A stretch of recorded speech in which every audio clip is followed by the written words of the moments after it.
Ladies and gentlemen, you're watching, yes, the Yankees Entertainment and Sports Network.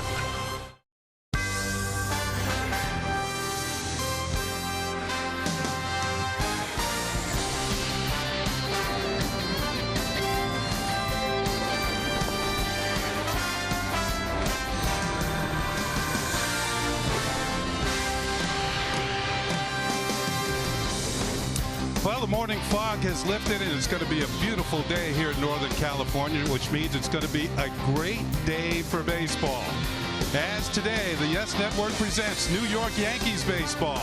It'll be the Yankees against the Oakland A's in Game 3 of a 4-game series from the Oakland Coliseum right here in Oakland, California. Hi, everybody. Ken Singleton along with John Flaherty. Well, the Yankees have now won 3 in a row for the first time this year, and the offense has come alive in these last 3 ball games. In particular, one hitter in this series, Flash, has been red hot. Well, Carlos Beltran has been red hot. I think he likes his designated hitter spot while Alex Rodriguez is on the DL. This is going to be his 9th home run of the year. That was Thursday night here in Oakland, getting off to a good start in this series. And then you can tell when a hitter is locked in when he's using the whole field. Beltran going the other way. This one right back up the middle. And then he's going to hit his 3rd double of the night to right field off of the wall. He had 3 doubles, 3 RBIs. Carlos Beltran using the whole field, and Carlos Beltran driving in a lot of runners. Well, you look at the numbers for Carlos Beltran. His last 12 ball games, he's been outstanding, hitting .326, 5 home runs, 13 runs batted in, and 11 extra base hits. And he's been the designated hitter of late. Well, strong hitting, and the Yankees have also gotten strong pitching. Last night it was CC Sabathia. 8 strikeouts in 6 innings, allowed just 1 run in the Yankees' 8-3 win. And today it's going to be Masahiro Tanaka getting the start for the Yankees. Let's check out the pitching matchup. It's going to be Tanaka with 1-0 for the season. Sean Manaea gets the start for the Oakland A's. He is 1-1. Well, Tanaka coming off a couple of rough outings. He's going to get ready for this game this afternoon, getting loose out in the outfield. You look at the numbers for the last 2 times out. Against Kansas City, gave up a couple of home runs. His last time against the White Sox, 5 innings. He struck out 7 in that game. He has good numbers against the Oakland A's, 2-0 in his career. Should have a nice afternoon here today. Once again, I mentioned it's a very good day for baseball here in Northern California. Sit back, relax. Lineups, first pitch, baseball, coming up next, right here on Yes.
Bose, the world of commerce needs craftsmen.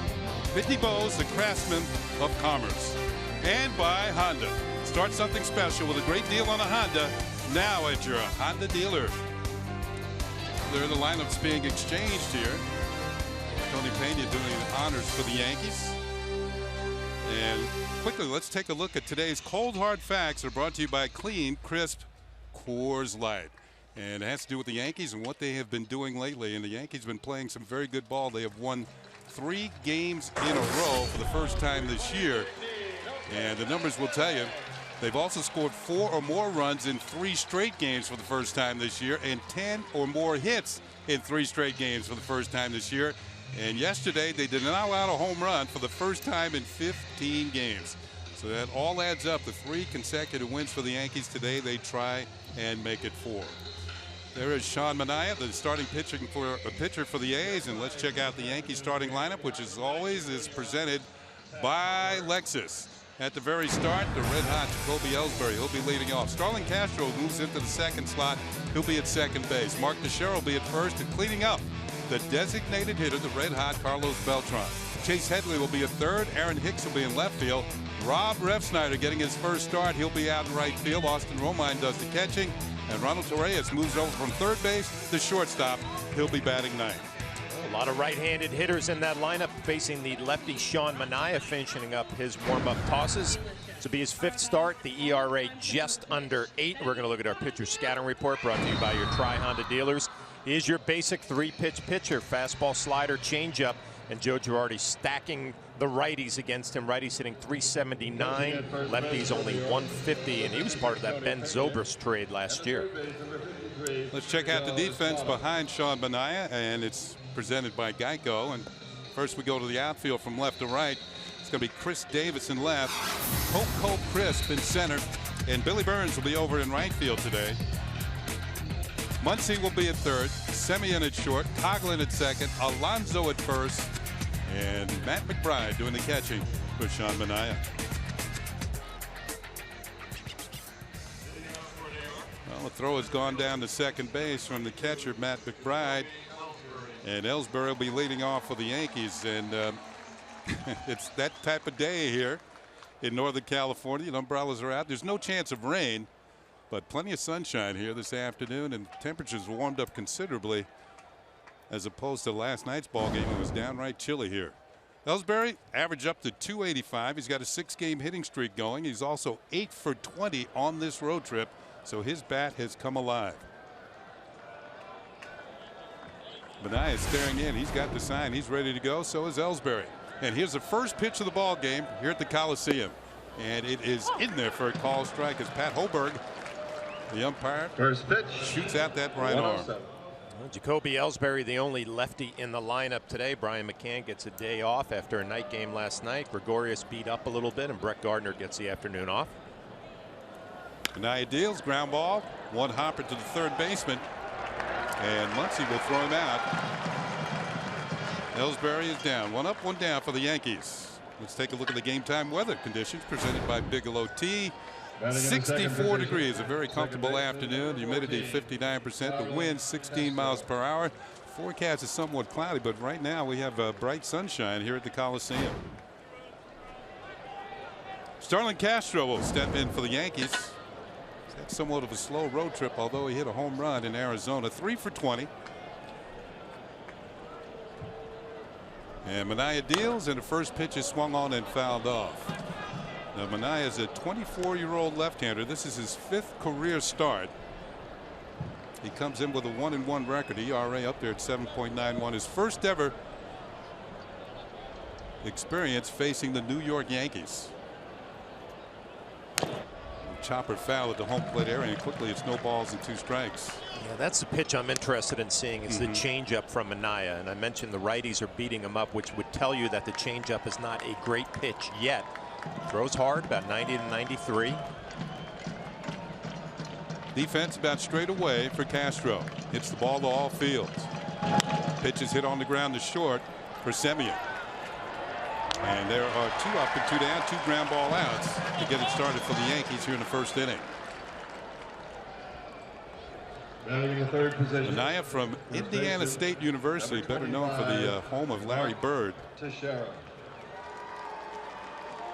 As the number 3 hitter this afternoon, Mark Teixeira will step in. 0 for his last 14. And in those 14 at bats, he has struck out 8 times. There was his numbers on the season. He's dropped below 200, but he's been swinging the bat a lot better from the right-hand side of the plate. First pitch misses for ball 1. He's a .288 hitter, right-handed. It's the left-hand side of the plate that the switch hitter has struggled. Next pitch, high and away, ball 2. 2 balls and no strikes.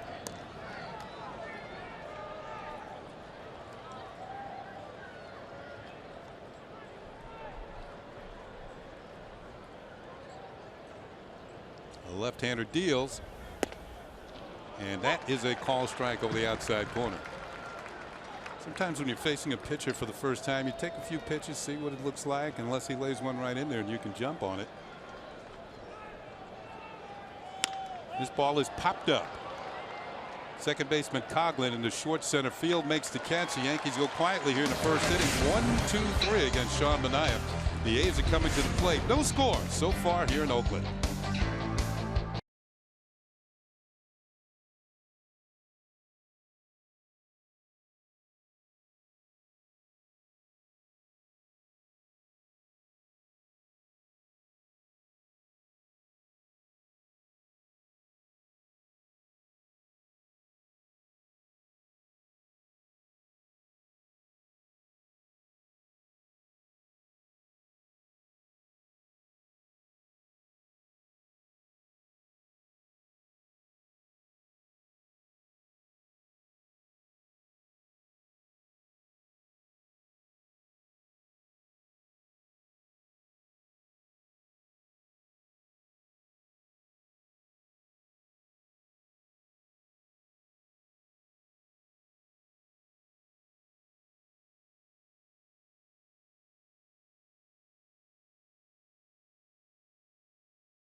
His final warm-up tosses as he gets ready to face this lineup, which presented by manager Bob Melvin of the Oakland A's in the third game of this 4-game series. Coco Crisp will lead it off in center field. Billy Burns back in the lineup. He'll be in right. Danny Valencia, the DH this afternoon. Chris Davis will be in left. He'll be cleaning up. Yonder Alonso will be at first base, followed by Marcus Semien in the shortstop. Chris Coughlin's at second base. Matt McBride doing the catching. And batting ninth and playing third base, Max Muncy.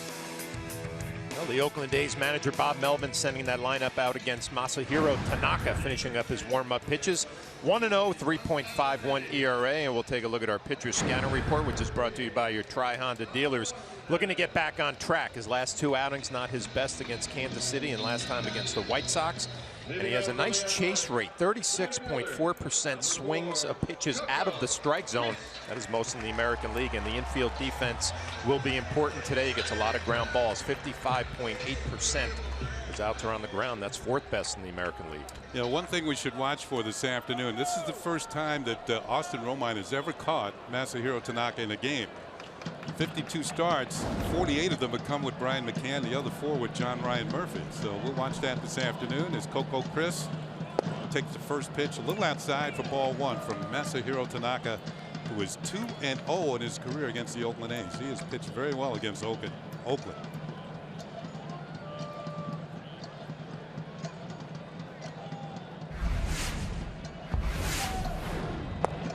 That pitch is low for a ball. 2 balls and no strikes.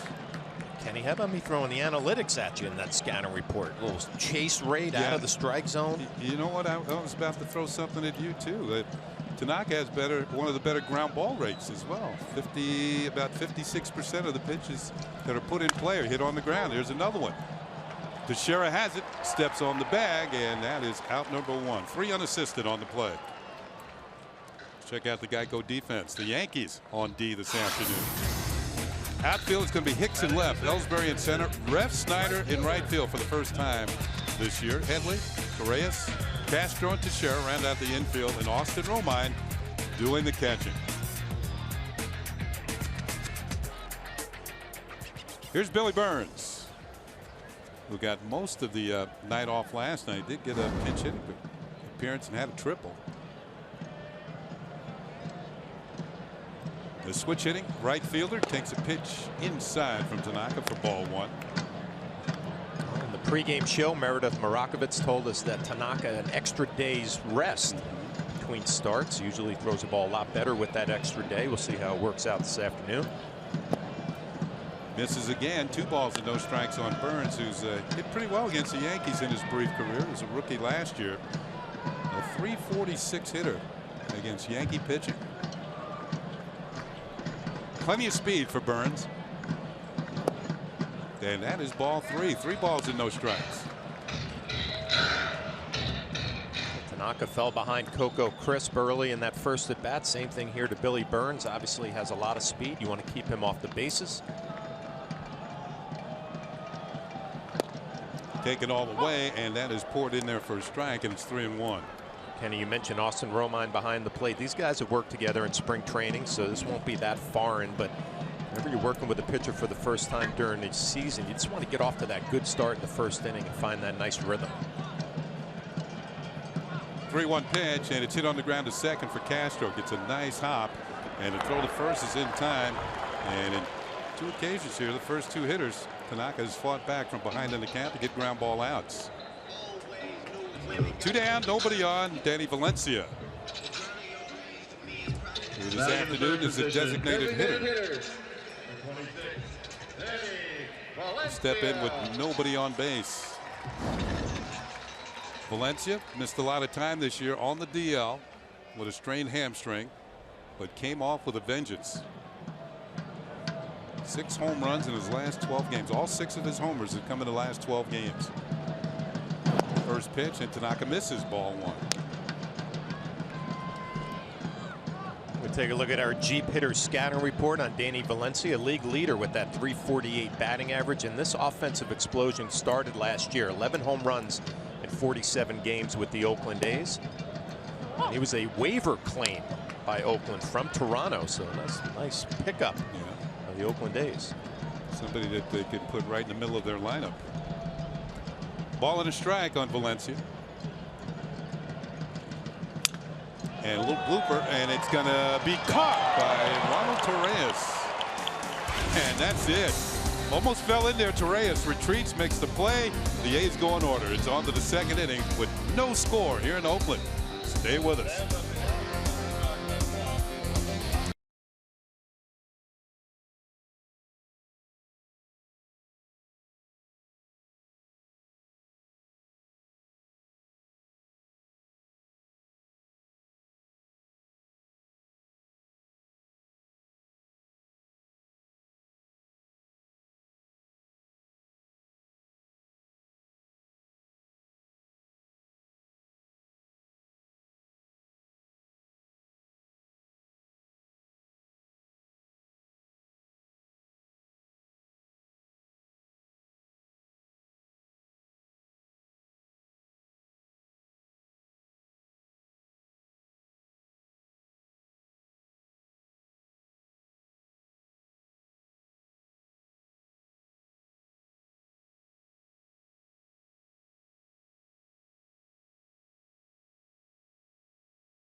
Honda league leaders. This time it's going to be the all-time doubles leaders.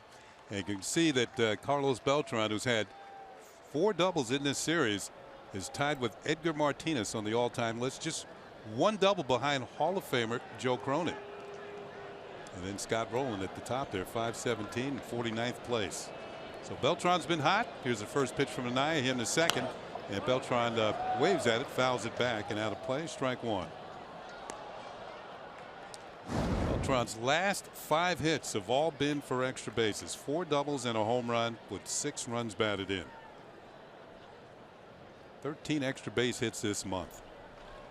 And he'll take one a little high, maybe a little inside, and it's a ball and a strike. Beltran, Headley, and Hicks for the Yankees here in the second.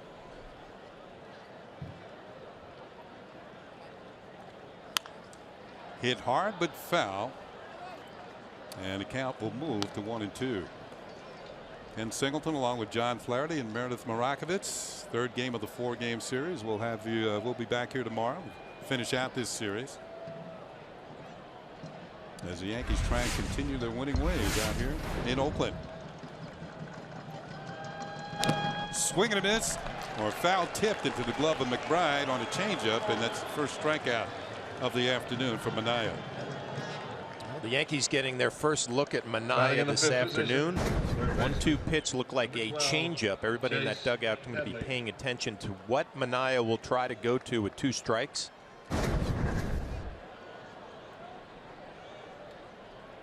Here's Chase Headley. He got the evening off yesterday. And he breaks his bat, grounds one foul behind Joe Espada. Bat boy was right on it. Had another bat waiting for him. It's like he knew that bat was going to go places.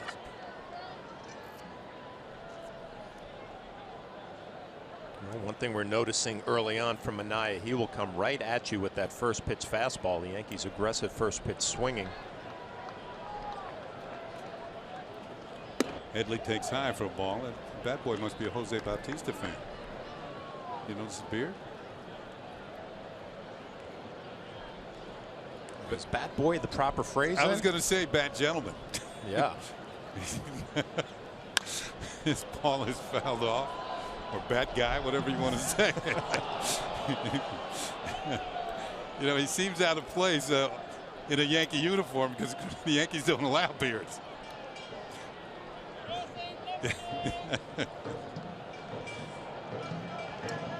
Headley has reached base safely in 11 straight games. And he'll take one high for a ball. Count levels at 2 balls and 2 strikes. He had a good trip. 5 for 15 on this road trip.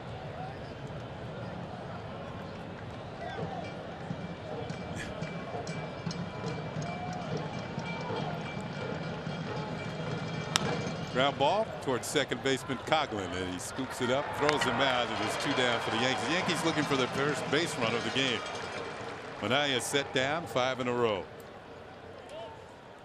So Aaron Hicks will get a chance to break that streak as he comes up for the first time of the ball game with 2 outs here in the second inning. Hicks has been kind of the player that Joe Girardi has plugged in various spots in the lineup. He has batted everywhere in the lineup except 3rd, 4th, or 5th. Today he's in the number 6 spot in the lineup. Switch hitter takes a pitch, and that hits the corner for a strike.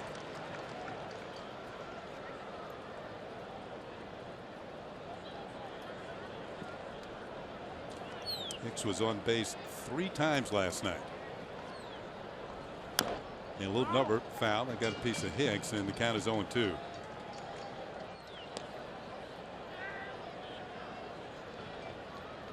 And he is also the outfielder Joe Girardi will move around in the outfield.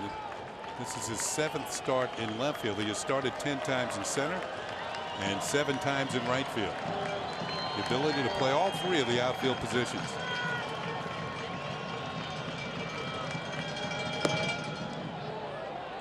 Minaya tried to pick off the inside corner, misses. It's 1-2.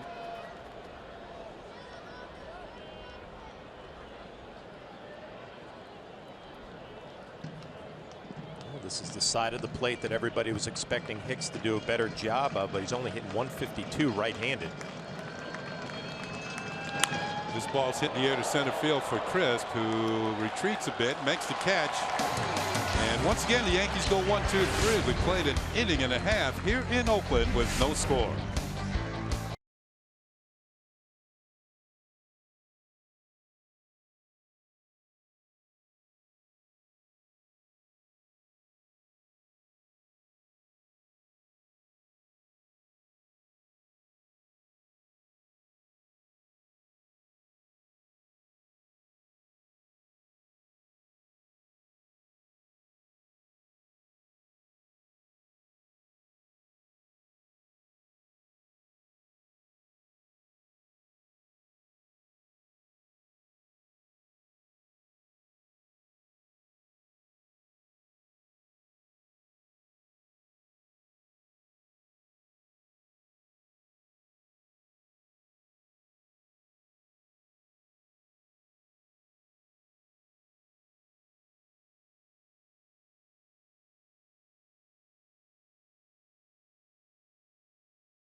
brought to you by Toyota. RAV4 Hybrid is the official hybrid vehicle of the New York Yankees.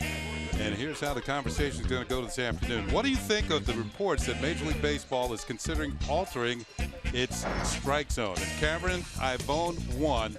I don't like the idea. The strike zone has been the same for over a century, and they shouldn't mess with it. Well, follow Yes Network and tweet us your responses using hashtag Yankees RAV4 Hybrid to keep the conversation going. First pitch to Chris Davis here in the bottom of the second is in there for a call strike. You know, I read that this morning that they're thinking of changing the strikes, and they want to lift it. And they feel that more balls will be put in play, and that'll move the games along and shorten the times of game. Foul tip by Davis. And they want to bring the strikes to the top of the knees instead of the bottom of the knees. So they want the hitters to hit more, is what you're telling me. Well, maybe they feel they'd bring more offense to the game. I don't know. I mean, what else are we going to change? We're going to change slide rules in the second base. We're going to change plays at the plate. Well, the whole idea is to move the games along because of the fact not much happens. 30% of the time, hitters either walk or strike out. So they want balls put in play. And I can see if you raise the strike zone, it brings the pitches closer to the hitter's eyes. They can see it better, probably hit it better. Pitch to Davis. Hits a line drive, a short hop. For Torres, he gobbles it up, makes the throw, and Davis is out. One down. And I also heard the fact they're going to change the intentional walk. You just put 4 fingers up and the guy goes to first base. To speed up the game. Yeah, to speed up the game. But my point is, what if there's somebody on third? And you every once in a while, maybe once or 2 times a summer, see somebody throw the ball over the head of the catcher and it could change the game. Hey, I've caught plenty of pitchers who are scared to death to do the intentional walk. Really? Yeah, because you're taking them out of their comfort zone. Uh-huh.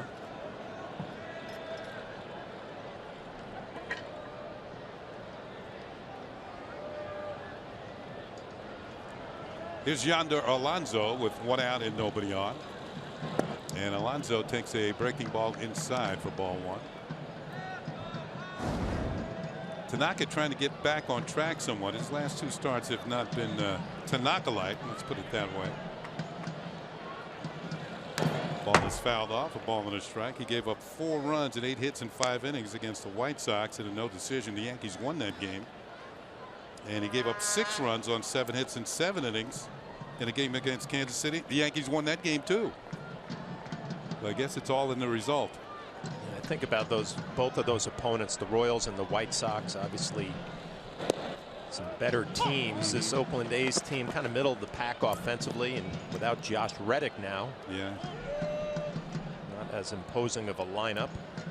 In fact, Tanaka's been kind of the king of no decisions. He's 1-0 in the year with 8 no decisions, 5 in a row. Ball hit on the ground for Teixeira right behind the bag. He's got it. And once again, a ground ball out.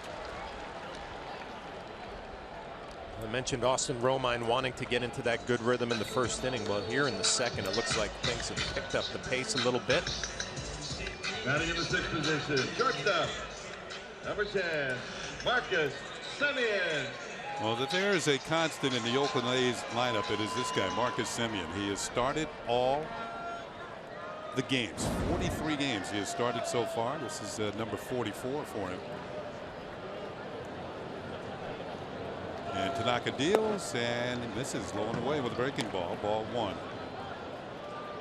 Semien's looking for his first hit of this series. He's 0 for 7.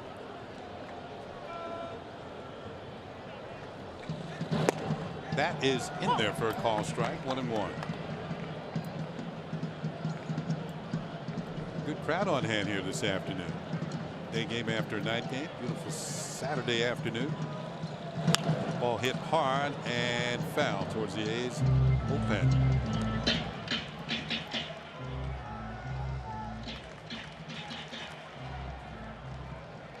You look at the pitchers around the league.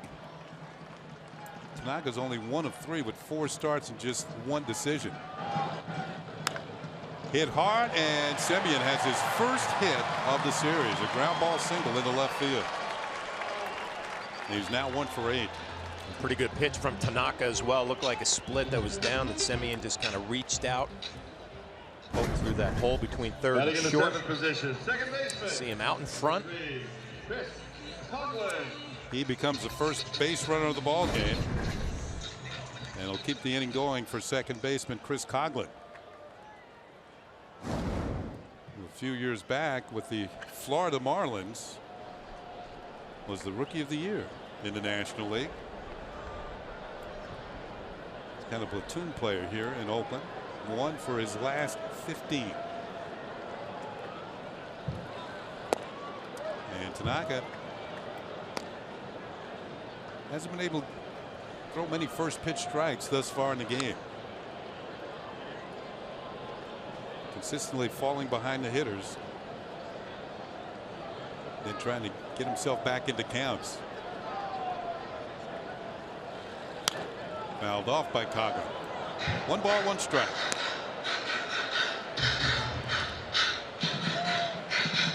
You mentioned Tanaka's 2-0 in his career against Oakland. He beat them last July 9th at Yankee Stadium. He pitched very well in that game. Gave up 1 earned run in 7 2/3 innings and had 6 strikeouts. 1 for 7 thus far with first pitch strikes for Tanaka. He's going to check on Semien.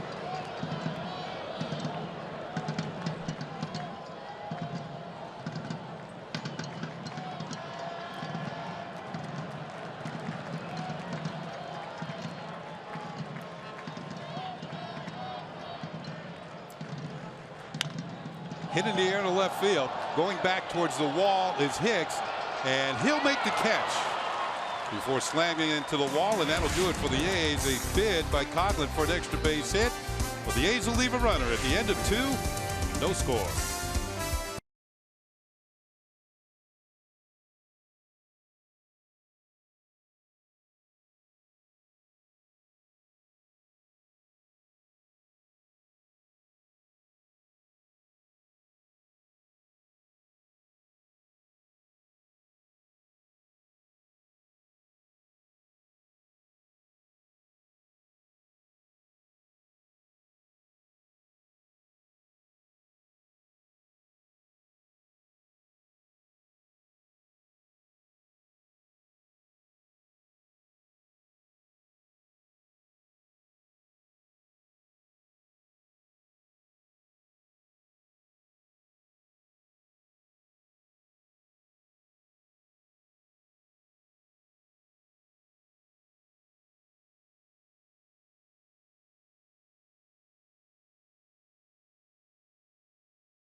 Live with MLB.com at bat.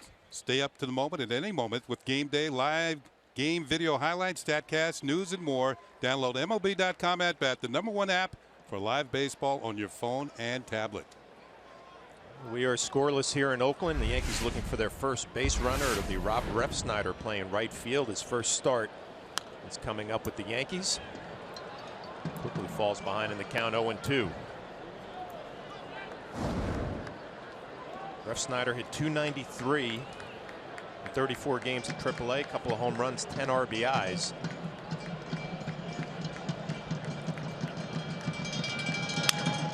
Gets jammed right back up the middle. Coghlan able to make the play.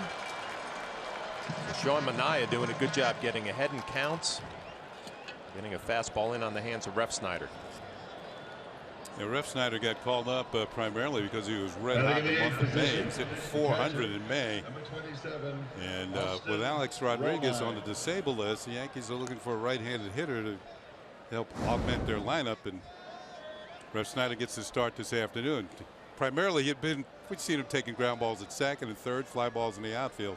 He gets his start today. Yeah, he says he feels most comfortable in the outfield. It's where he played in college. Austin Romine getting the start today. Brian McCann with the afternoon off. A little day game after a night game. Left-handed pitcher on the mound. Makes sense all the way around. Anaya 7 of 8 first pitch strikes coming right at the Yankees. Swing and a miss at a changeup right there. Romine's done a good job. I mean, he's called good games. Solid defensive catcher. He's getting his share of hits. 278 coming into today. Well, Kenny, I think Austin Romine is at a perfect time in his career where he understands what his role is on this ball club. A little bit older, has some experience, right back up the middle, toggling to backhand.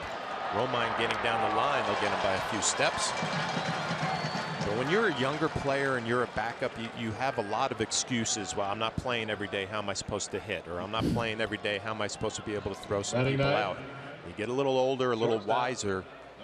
You understand your role a little bit more. Go out there, try to catch a winner, and any hits that you get is a bonus. And it's almost like you relax a little bit more. You ever heard the term, you got to get ready not to play? You understand? I never heard of it, but I like it. You know what I mean? That, you know, you got to do your work. So when you're called upon, you're ready to go. And here's a perfect example, Torreyes. You know, I was a backup player when I first made it to the big leagues. Actually backed up first base coach Tony Pena, and you don't understand it as a young player. And second time around, when I was older, when I backed up, it was just a whole lot easier. Torreyes was ready to play last night. He drove in 2 runs, scored 2, then had a triple. Last night he played third base. Today he's in there at shortstop.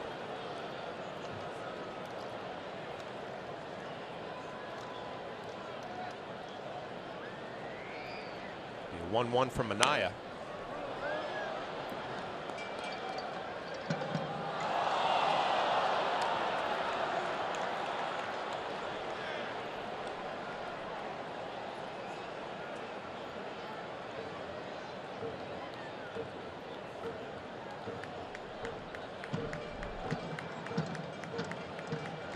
A lot of fastballs from Anaya, an occasional changeup with 2 strikes. We'll see what he comes with here.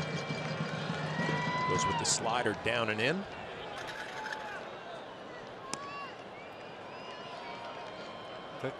Tell you what, Torreyes has hit 2 triples in the major leagues, and he was flying both times. This guy you like to see in motion. Perfect utility guy, plays all over the field, gives you a quality at bat when he's in there, and that's going to be a fastball right on the inside corner. So Minaya off to a good start. 9 up, 9 down against the New York Yankees. There's the famous Lombard Street, the Crooked Street in San Francisco. We'll be back for the bottom of the 3rd.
which is brought to you by T-Mobile. Jake Arrieta improved to 8-0 with his win over the San Francisco Giants last night. Jackie Bradley Jr., a 25-game hitting streak, does not have a hit yet in their game. And Miguel Cabrera, 416th career home run yesterday. That is 50th all time. 25-game hitting streak for Jackie Bradley Jr. Tanaka back at it here in the bottom of the third. It'll be Matt McBride. Now they're in Boston. They're referring to Jackie Bradley Jr. in the papers as JBJ.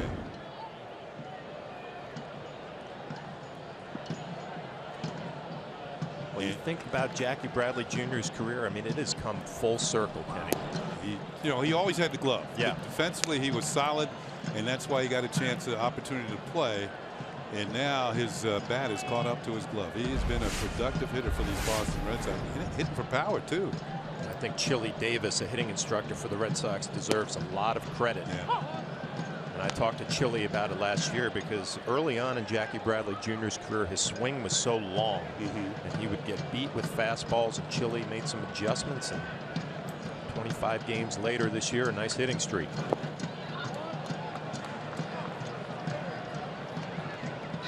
Thing about it, there always seems to be one coach that you connect with and really brings the best out in you, and even after you leave him, you just take those lessons with you. And for me, it was Larry Doby in Montreal. He really taught me what type of hitter I should be. For me, it was Merv Retman with the San Diego Padres. Yeah, just something clicks. It was really simple for me. I was not a guy who had a lot of movement, and Merv Retman taught me to just use your hands a little bit more, get some movement. Be a 2-2 to Matt McBride. Foul ball. You know, we mentioned Jackie Bradley Jr. with the 25-game hitting. He's still got 2 games to go before he's got a long way to go before he catches your streak. Now, how much were you aware of the streak as you were going along? Because it's got to play on your mind.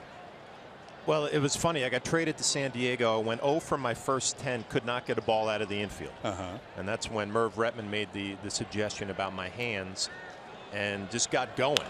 Started feeling good.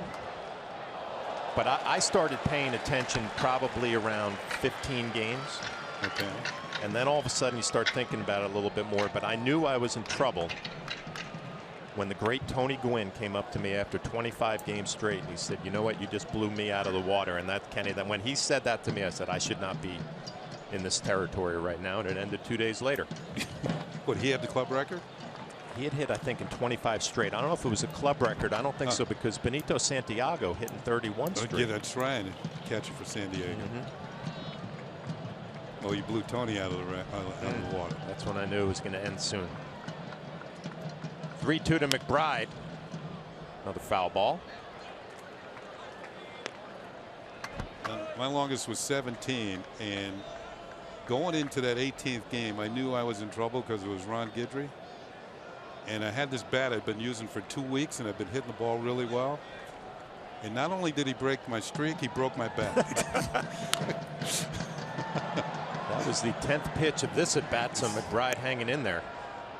So what was it, the fastball or the slider? Because they both look nasty. Yeah, it was the slider. He just was a disappear. It was like a Houdini pitch.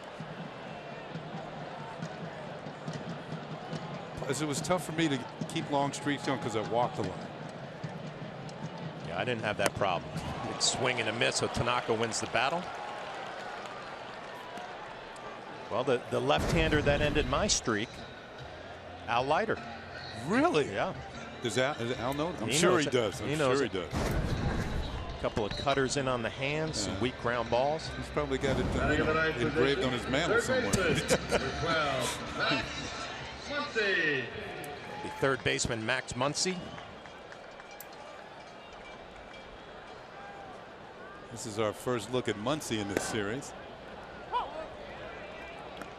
Former A's draft pick in 2012 in the 5th round. Out of Baylor University. He's from Texas. Freshman All-American there. It's this ball hard. Mark Teixeira knocks it down. Tanaka covering, and he's safe. I don't know. there might be a challenge here. Joe Girardi thinking about it. Tanaka looking over at Girardi. And we get another look at it. Knocked down, the hot smash off the bat of Muncy. Who gets there first? First base umpire Brian Knight makes the call. Now batting center fielder, number 4. Well, it's kind of hard to tell. And the Yankees have decided they are not going to challenge this. Yep, Tanaka looks like his foot was still in the air. Throw was a little high, he had to go up and get it.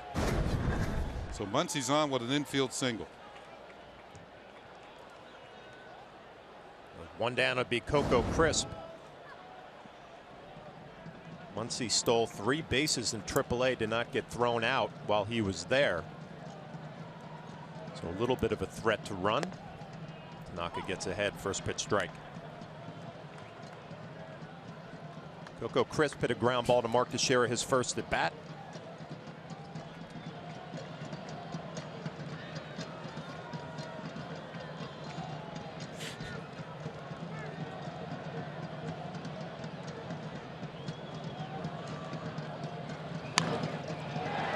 Drive right back up the middle out of the reach of Castro.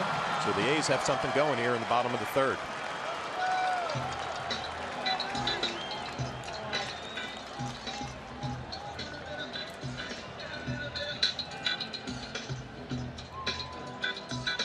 Now we've just been informed by the truck that after John Flaherty's streak was stopped at 27, he went on for another 12. Joe DiMaggio-esque. Now, Bruce Bochy was my manager that year. He said it was one of the greatest feats he's ever seen because he saw me run. There were no infield hits. That was my 1-2 month period where it all seemed to come together. The rest of it was a struggle.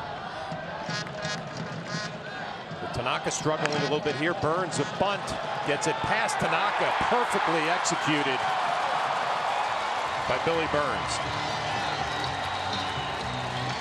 Well, Burns has been struggling, but he's always got that speed. Speed has no slump, and he makes a perfect bunt. Remember, Tanaka's an excellent fielder, and once this ball gets by him, you can see that Castro has no chance. And the A's have the bases loaded with 1 out. Designated hitter, number 46. Here's another look. A drag bunt. It works out perfectly for Billy Burns. If you look at this lineup for the Oakland A's, Danny Valencia hitting 3rd and Chris Davis behind him. The power in this lineup. Bases loaded. The American League's leading hitter, Danny Valencia. Swing and a miss.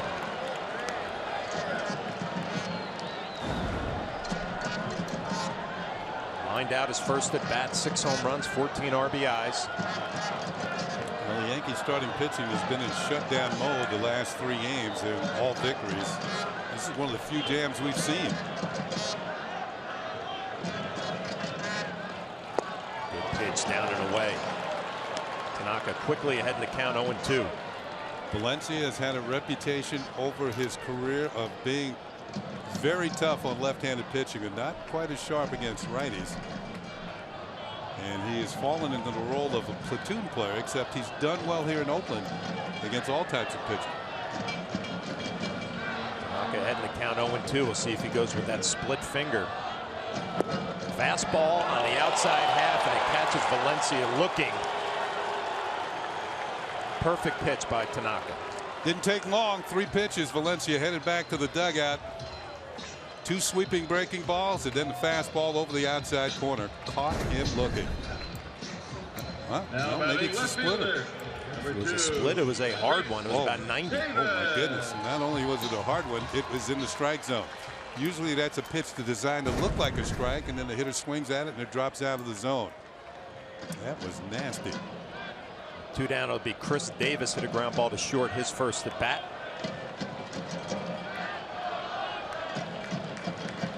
Tanaka trying to work his way out of a jam. That strikeout to Valencia, the 2nd of the afternoon for Tanaka.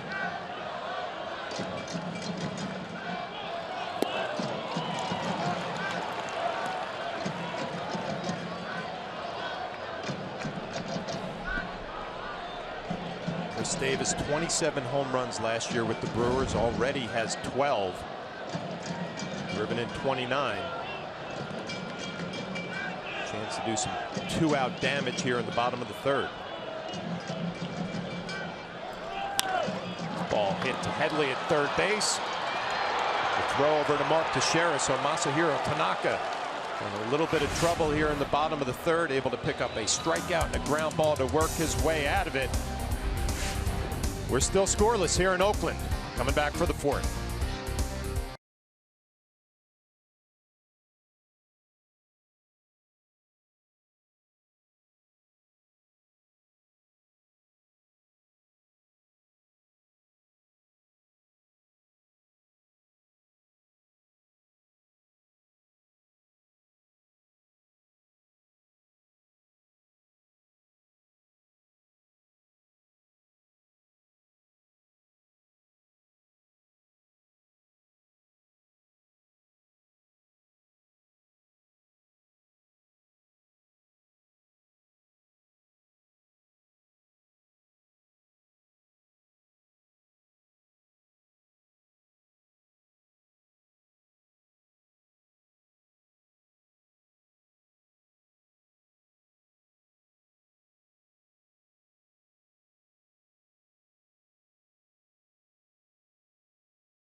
Yes, as the Bombers wrap up the series with the A's. Coverage begins at 3 o'clock with the Audi batting practice today and the Chevy pregame. Then we're back with a call from Oakland right here on Yes and streaming live on Fox Sports Go.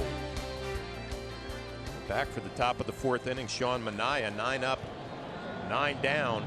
Scoreless on our Audi scoreboard. Yankees going to get their second look at Manaea. Numbers coming in 1-1 with a 7.91 ERA. He picked up his first major league win, a 3-1 victory over Texas on Monday. You know, last night we saw Ellsbury reach again on catcher's interference, and in his career he's reached 19 times on catcher's interference. It's just a quirk of his swing. You know, he kind of waits till the ball gets and lets it travel, and then he swings a little chop swing. And last night he got a piece of Stephen Vogt's glove and reached on the yard by the catcher. But since 1961, the player who's reached the most on catcher's interference, Pete Rose, 29 times. Really? Yeah. Well, he's deep in the box, and like you said, Kenny, lets the ball travel so deep. He's going to work a 4-pitch walk, first base runner for the New York Yankees.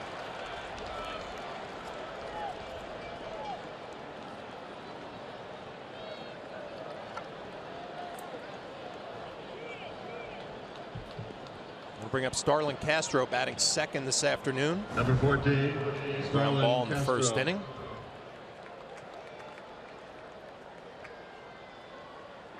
Now we don't see the Yankees put the hit and run on very often, but this would be the guy to do it because he can hit just about anything thrown up to the plate.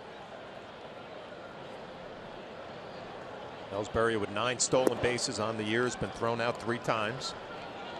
Castro's a very aggressive hitter, hits the ball to all fields.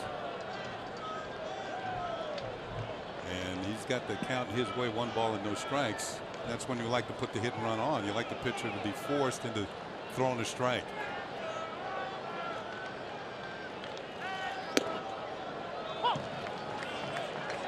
Matt McBride behind the plate, kind of a utility type player, can play the outfield.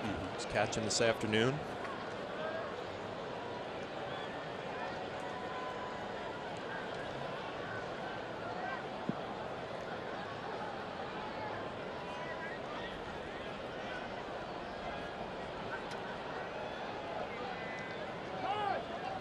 Timeout is called.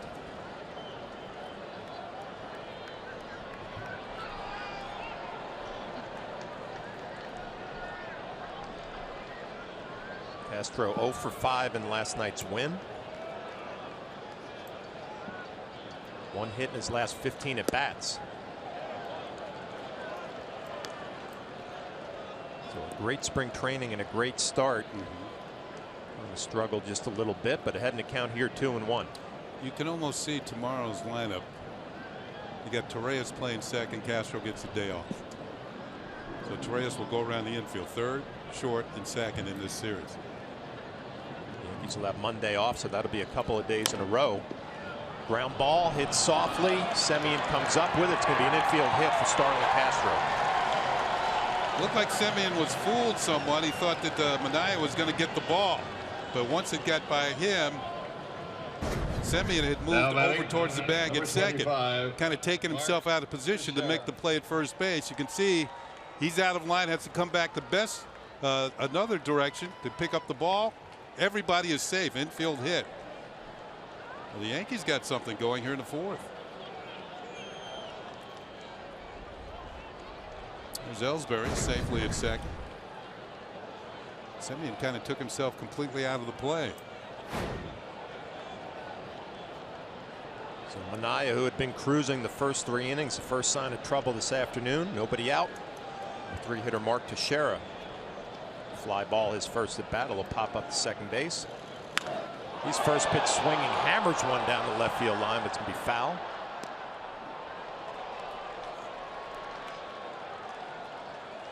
Manaea will come right at you with that fastball first pitch.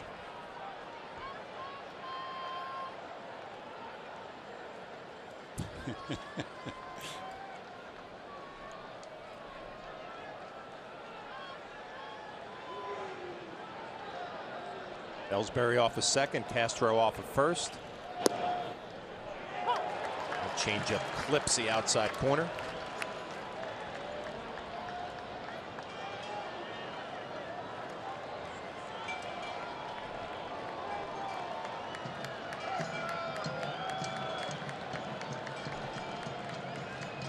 Fifth time that Manaea has been ahead in the count, 0-2. A little check swing. First base umpire says no. That's Brian Knight down there. Of course, some of the umpires in the stands thought that Teixeira went around too far, and it was close to say the least. There's a look.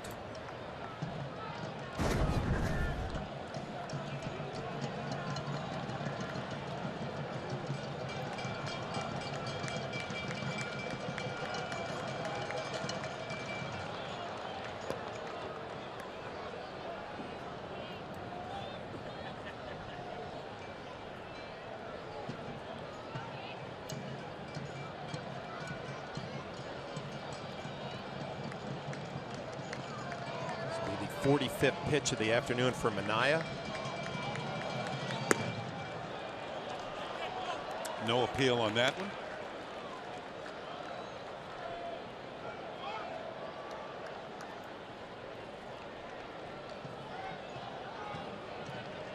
Just waiting for Teixeira to break out, come up with a big hit. Broken bat, single, anything, just to get himself going. He's been swinging the bat better right-handed than lefty lately. Another check swing. After being behind in the count, 0-2, Mark Teixeira fighting his way back. Ellsbury looking at Joe Espada, and the same for Castro, to see if Joe Girardi wants them on the move. And in a way, I don't think so, because Teixeira's been striking out an awful lot lately. Let him take the chances. See if he can put it in play and drive in a run here. You have a hot hitter on deck and Carlos Beltran waiting.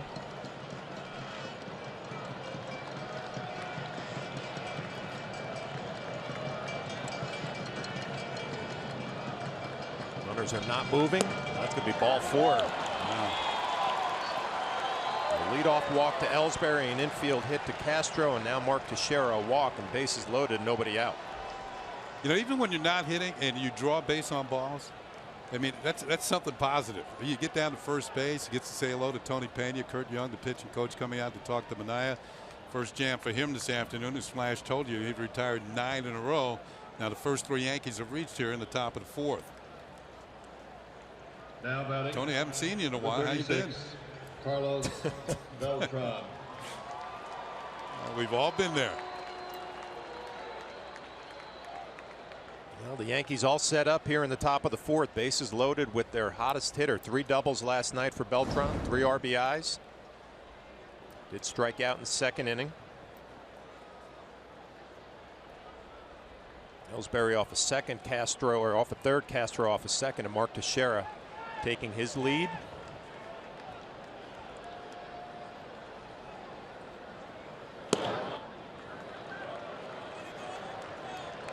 You know what, Flash? It seems when Minaya has gone to the stretch here, the problems have set in. I mean, the first 9, right from the windup, no problems, but now working from the stretch and can't find the strike zone. If you're Carlos Beltran, you are in the driver's seat right here. 1-0, bases loaded. Off speed. Career with the bases loaded, 295, 11 grand slams.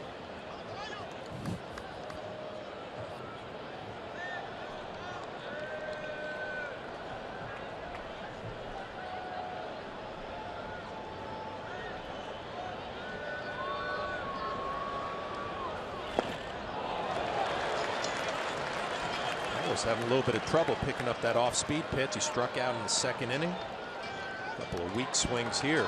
It's kind of unusual for Beltran. He figured a veteran hitter be locked in and not too anxious in this situation.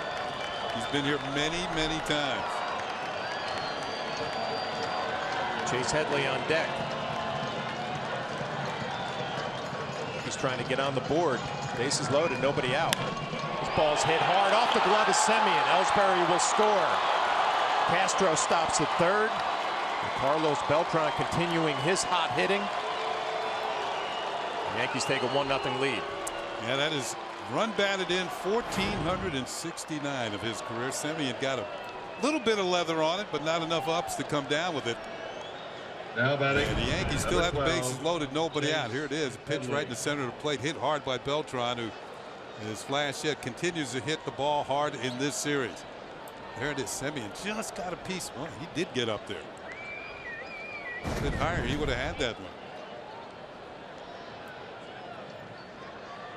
Bring up Chase Headley, who grounded out his first at bat. His first pitch swinging, fly ball to right field. Billy Burns underneath it. Castro tagging. And here comes the throw, and Castro's going to hold up. I would say that was to fairly short right field, and with nobody out, you don't take the chance. Maybe with 1 out, you send him. The throw was a little bit up the first base line, but Burns gets off a decent throw, offline, but still Joe Espada holds up Castro at 3rd. 31, Aaron Hicks. And it set up Aaron Hicks for an opportunity to drive in a run. Draws the throw and heads back to 3rd. Espada running him down the line with Castro right there. Constant communication. With 1 down, he'll bring up Aaron Hicks at a fly ball to center field, his first at bat. Trying to drive in a run or 2 right here as Minaya misses with a first pitch fastball. 213, couple of home runs, 9 RBIs.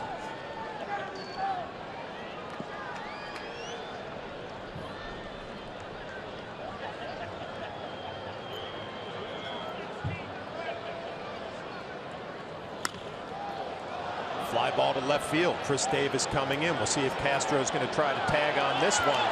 And he is. Here comes the throw, and it's going to be late. Aaron Hicks sacrifice fly. The Yankees lead 2-0. Well, not the strongest throw by Chris Davis. He is not known for a strong throwing arm. And Joe Espada did not hesitate that time.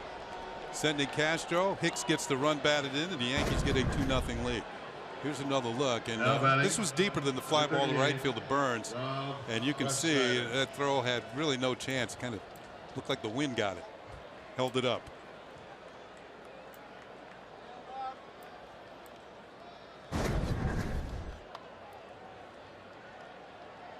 With 2 down, it's going to be Rob Refsnyder.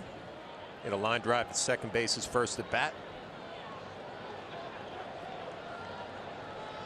Getting his first start with the Yankees this year, playing right field this afternoon. A chance to drive in a run right here. First pitch swing, foul ball.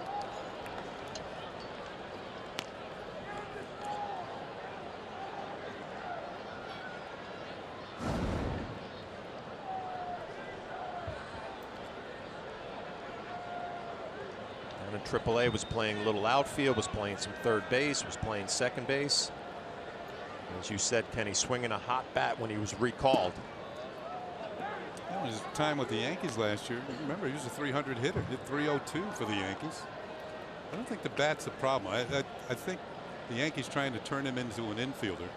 As you said, he played his college career as an outfielder, and that takes some time.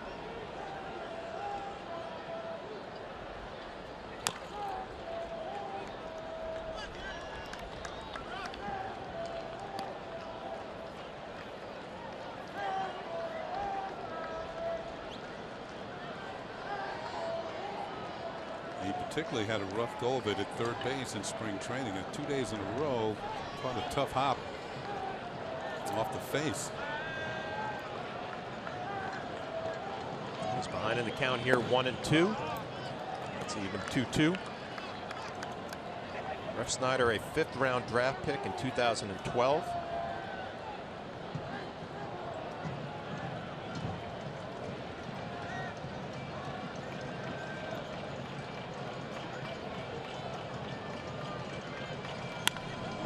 Ball hit down the left field line. It's going to find the seats foul. Well, you can see he has a quick bat.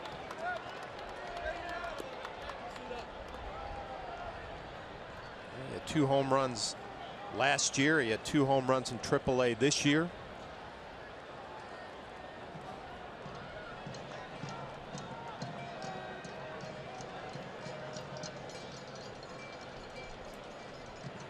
Two nothing Yankees here in the top of the 4th. Mark Teixeira taking his lead off of second base. Carlos Beltran continuing his hot hitting. RBI base hit for him. Refsnyder takes a changeup, and we're all full count here. Runners will be on the move.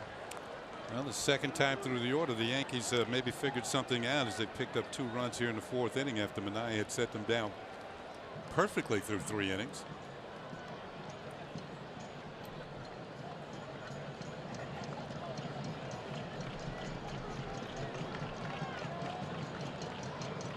McBride going through the signs.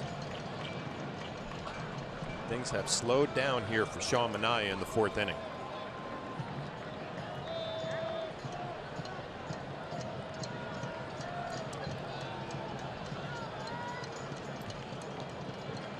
Runners will be on the move. 3-2 count. Look out, Joe. Almost picked off Joe Espada. Particularly dangerous in these situations for the coaches on the lines with runners on base. Joe Espada has to make sure that there's nobody drops in behind Mark Teixeira to pick him off. And then as the pitcher approaches the plate, then he turns to look and see what happens, and had to skip a little rope down there. This will be the 29th pitch of the inning for Manaea. He's going to have to throw at least one more. He had 33 pitches through the first 3 innings. He's had to work here in the 4th.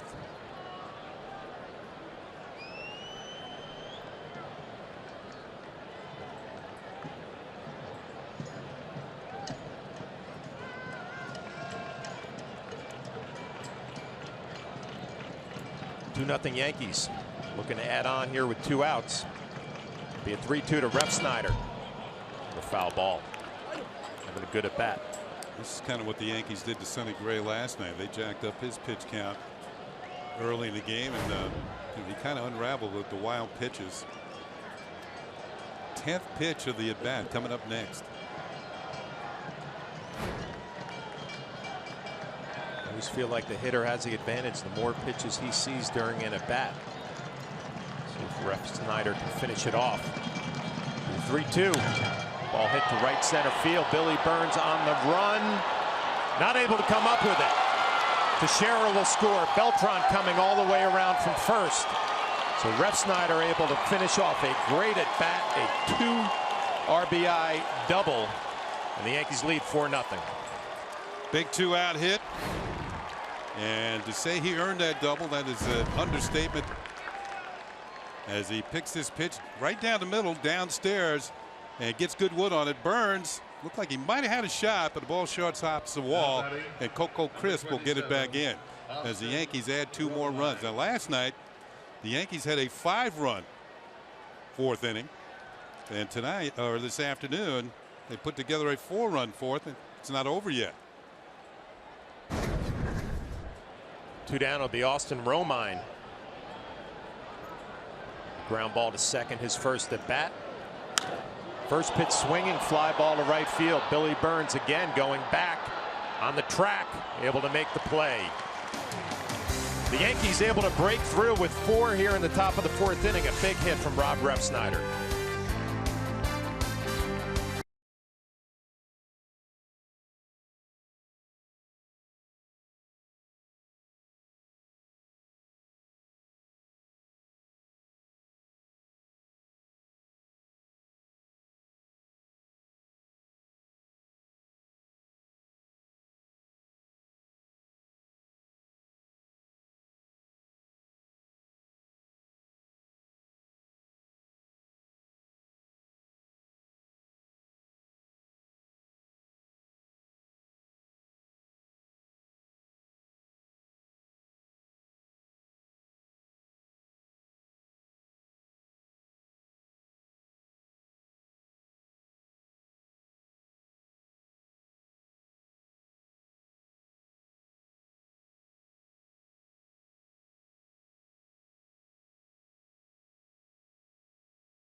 The New York Yankees in action on Saturday, June 25th. The Yankees take on the Twins, and all guests in attendance will receive a commemorative Masahiro Tanaka baseball card, courtesy of Topps. For tickets, log on to Yankees.com, visit the Yankee Stadium ticket window, Yankees Clubhouse shops, or call Ticketmaster at 877-469-9849. The 2016 New York Yankees, more than a game.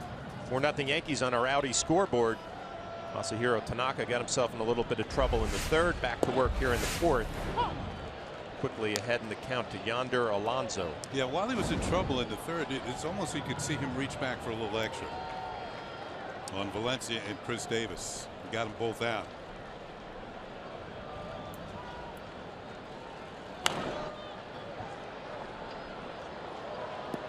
Rob Refsnyder gets his first start this afternoon in right field. That was his 4th career double in RBI 6 and 7.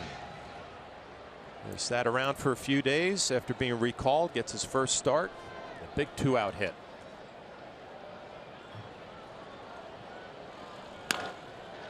Ball hit the other way, right at Aaron Hicks, able to make the play.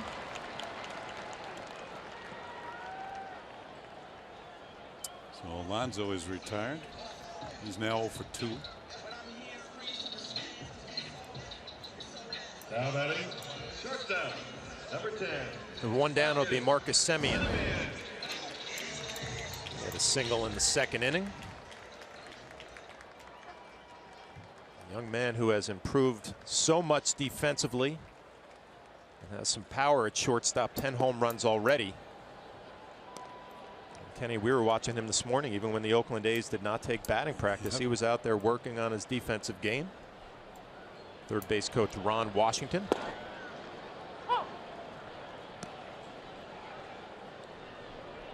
Here's Wash. A molder of infielders. A jam shot right back up the middle. Castro's going to be able to make the play. 2 quick outs.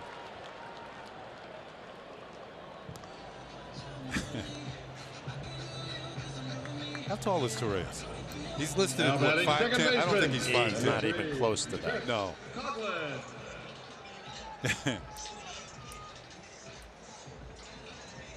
Two down will be Chris Coghlan. Hit a fly ball the other way, drove it deep down the left field line. Aaron Hicks was able to make the play, and Tanaka 2 quick outs here in the bottom of the 4th. Trying to have a nice shutdown inning after his lineup gave him 4 runs.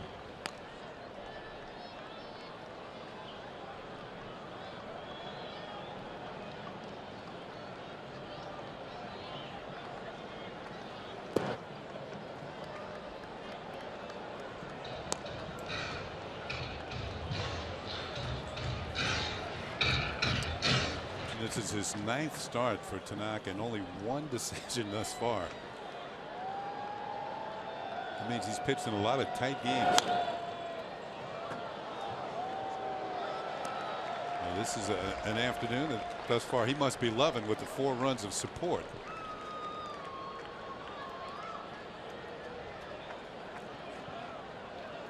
Well, the Yankees starting pitching has been outstanding in this series. Nova on Thursday night, CC Sabathia last night. Tanaka looks strong this afternoon.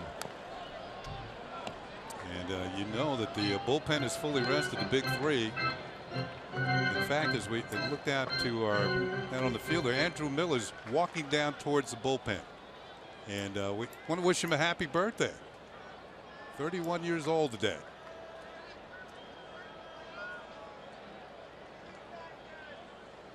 He might get in on his birthday.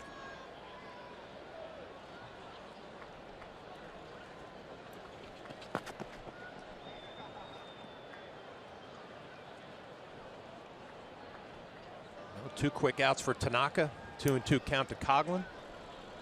And a big swing and a miss. So Masahiro Tanaka rebounds after a tough 3rd inning. A very smooth 1-2-3 4th.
As we move to the 5th inning here in Oakland, and Ronald Torres is going to lead it off for the Yankees.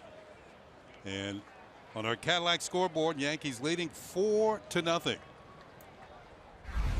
As Manaea delivers and Torres swings and fouls it off for strike 1. Yeah, I looked it up. Torres, 23 years old, 5'10", 151 pounds. I believe the 151 pounds. I do. 22 days in the big leagues. That was last towards the tail end of last year with the Dodgers.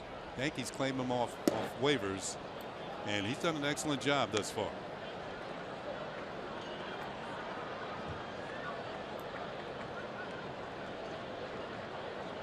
See, look, that doesn't look like 5'10" to me. That bat looks awfully tall in his hands. It's ground ball.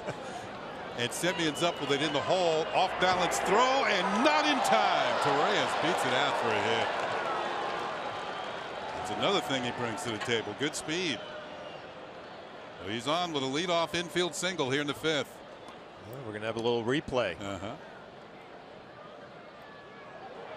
Torres a little bit out in front, so he's going to get out of the box in pretty good shape. Ooh, looks like he was out. They're going to look this one over. We get another look. Well, that's pretty clear. The Athletics are challenging the ruling on the field. Yep, and they should challenge this. Looks like Alonso has the ball in his glove before Torres' left foot hits the bag. What's that white out? Well, we talked about Semien. He made 35 errors last year. Made an error last night, a throwing error, but he's had a solid year defensively and a nice play. Charging that ball to throw across the diamond, one hop to Alonso.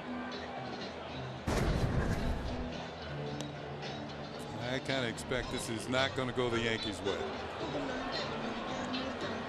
And we're going to look at it on Yes Mo, brought to you by your Mercedes-Benz Tri-State dealer. Yes Mo's never wrong. And Torres is out. So Semien, Ruling on the field has been overturned. with a nice play to throw out Torres for the first out, and a good challenge by manager Bob Melvin. The A's have retained their And you can see Melvin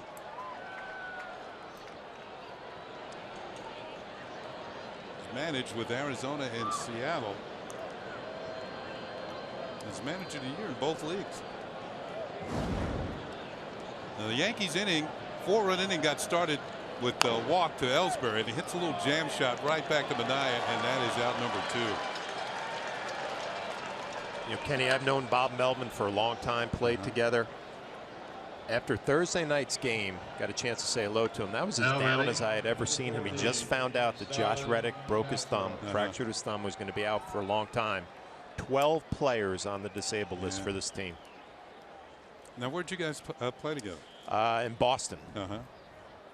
Actually competed for a job against each other. I was thinking. Spring training. He's a catcher. Yep. Really good guys in baseball. 2 outs, nobody on for Starlin Castro, who had an infield single last inning and scored. Foul tip off of McBride, and it's a ball and a strike. Kenny, really good call on Minaya. Once he gets out of the stretch, he looks like a different pitcher. Yeah.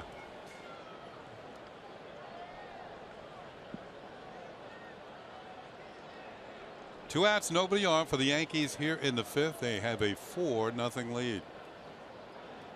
Castro fouls another one, and it's a ball and 2 strikes. Born in Valparaiso, Indiana, attended Indiana State in Terre Haute, which is of course known for Larry Bird. First-round draft pick, 34th overall, and traded from the Royals to the A's in the Ben Zobrist deal. Zobrist now with the Chicago Cubs. Enjoying that, I'm sure. Little looper towards right field. Billy Burns coming on. Dives. He can't make the catch. Ball breaks off his glove, and Castro is going to have another hit. You know you're having a good day when you come up with an infield single in a play that maybe should have been made and wasn't. So 2 hits for Castro. Now batting. Well, you go through a lot of emotions if you're Castro running down the line. You see the play right in front of you. You think that Billy Burns is going to make an outstanding play to rob you of a base hit. He's not able to come up with it. Oh, it's in his glove, hits the ground and pops loose, and Castro will take it. We mentioned he's been struggling a little bit lately. A couple of hits this afternoon. You got to give Burns about a 10 on that dismount, though. Here's Teixeira. He's popped up, and he drew a walk last inning to keep the inning going. Walks fueled that inning, and now a walk 2. And both of them scored.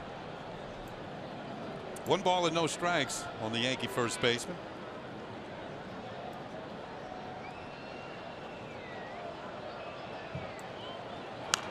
And he fouls this one back off to our right.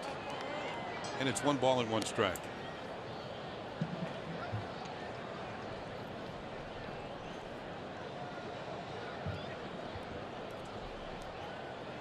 Well, last night the Yankees scored 4+ runs in 3 straight games for the first time this year, and today they've done it again. Swing and a miss. Looked like that might have been out of the strike zone, and it's a ball and 2 strikes.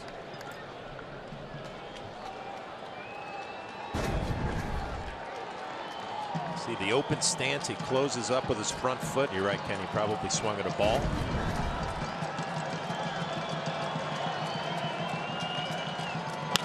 Hits this one hard, and it's by the third baseman Muncy. And on into left field. We'll see how they score that one.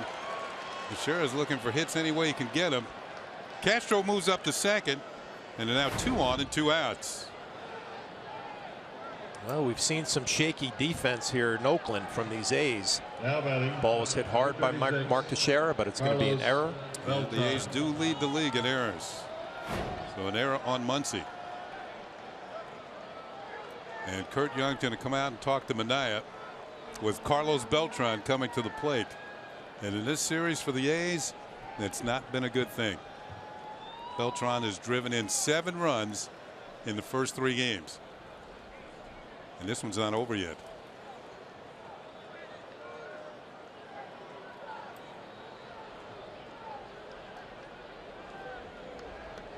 And not only driven in 7 runs, he's been hot from both sides of the plate, hitting the ball hard.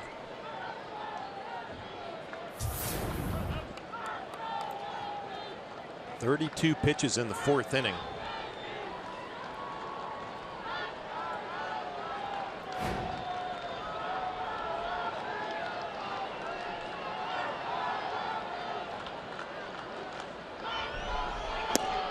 First pitch to Beltran is in there for a strike. Beltran lately has been putting the switch in switch hitter.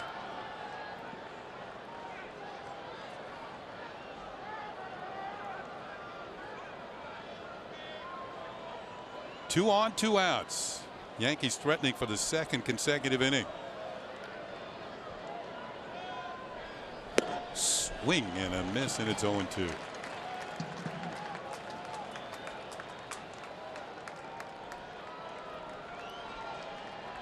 Minaya jumps out in front on the count.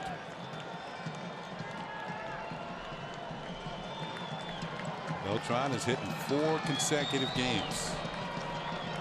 And he's come up with hits at the right time. The 0-2 pitch, he doesn't get it done this time. Swings and misses, strike 3. The Yankees will leave 2 men on here in the top of the 5th. But they still lead it 4-0.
Brought to you in part by Bowmore Lanes. Nobody throws a party like Bowmore. Plan your next event at Bowmore Lanes. And by your Tri-State BMW Centers.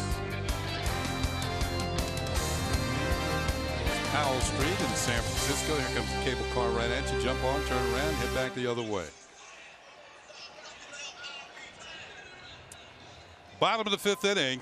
Yankees up 4-0 on our Cadillac scoreboard. Masahiro Tanaka thus far has allowed 4 hits. He'll get McBride, Muncy, and Crisp for the A's here in the fifth. And McBride will take the pitch outside for ball 1. By the way, Yankee manager Joe Girardi is managing his 1500th game in the major leagues today. So congratulations to Joe. And for the point there, as this next pitch to McBride, a little outside for a ball. Of all the managers, there's 10 active managers who have managed 1,500 games in the major leagues. None of them have a higher winning percentage than Joe Girardi's 56%. So Joe has done the job over the years. That pitch is a little outside for a ball. Tanaka falls behind 3-0.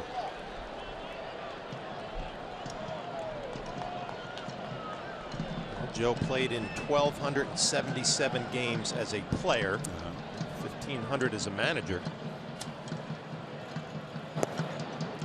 Call strike as Tanaka delivers on the 3-0 pitch. The A's have not gotten the leadoff man on in any inning against him.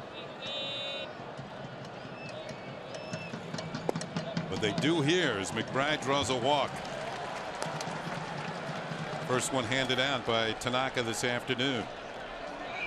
The surprise right there at that pitch selection, a 3-1 split. You have a 4-run lead to a number 8 hitter in the lineup. Expected him to challenge him a little bit. He didn't. Here's Muncy, who had himself an infield single.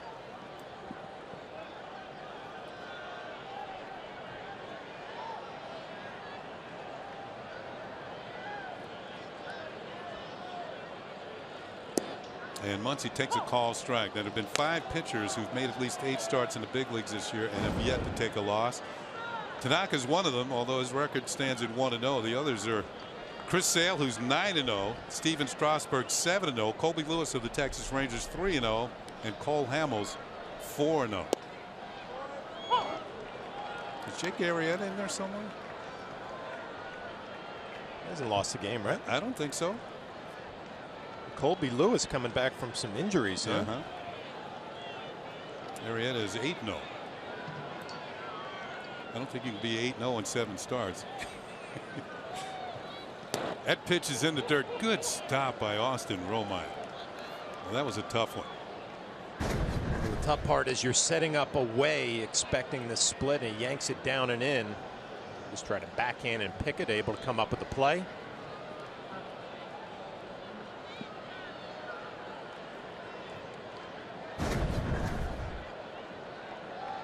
Tanaka ahead on the count, 1-2.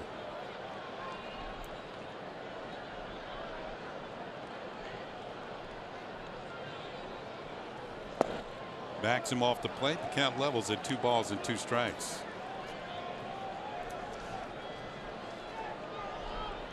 There's a couple of different ways he can go with Muncy right here. He threw that slider down and in to move him off the plate. You can go with that front hip sinker. You can go with the split, obviously, which is a huge strikeout pitch. I like it when you call games. This ball is hitting the air to right field, and it's going to drop in for a base hit in front of Ref Snyder, who gets it back in. You know what I don't miss about calling games, Kenny? When you call what you think is the right pitch, which Austin Romine just called a split right there, and it just spun middle of the plate. So a lot of it's about execution. You want it down, and it just kind of sits right there. Muncy takes advantage of it. So 2 on, nobody out. And it'll bring up the leadoff hitter, Coco Crisp, who is 1 for 2. Veteran center fielder.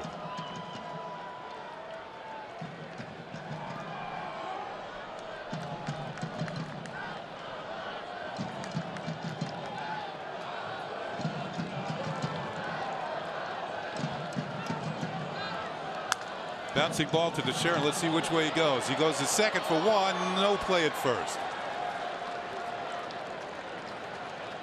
So the A's will have runners at first and third as Muncy is erased 3-6. Coco Crisp doesn't run like he used to when he was a younger man, but still no possibility of a double play here. Tanaka getting plenty of ground balls. Teixeira decides to go to second base. Throw it just a little high. Torreyes makes sure 1. It's still pretty good. Yep.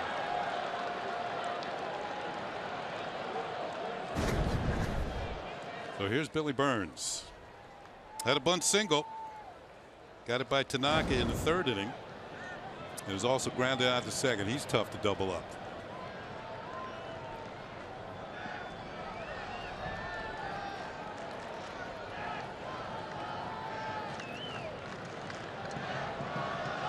Hayes threatening here in the 5th. Squares the bunt. It's low and inside for ball 1.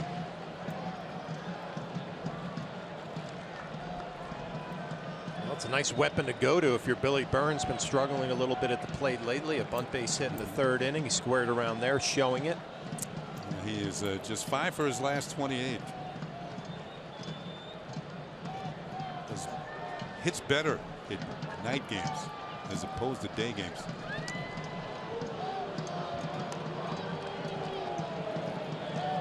Prefer playing at night or in day? I like the night games better. Yeah, I did. Yep. I did too.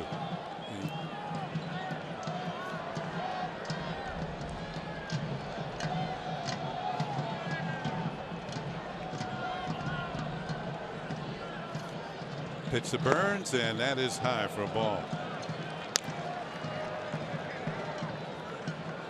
This is the 3rd time through the order for Tanaka. And the batting average against usually goes up during the course of a game as the pitcher tires. And 246 against Tanaka, 3rd time through the order.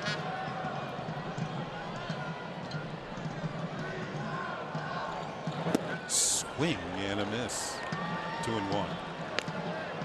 Yeah, for most pitchers, there's a difference between a 5th or 6th or 7th inning fastball than there was the 1st. You can see that one kind of cut in on his hands. I don't know if that's a 2-0 swing that you really want if you're Billy Burns. A good pitch by Tanaka. Looked like a little tight slider on the inner half.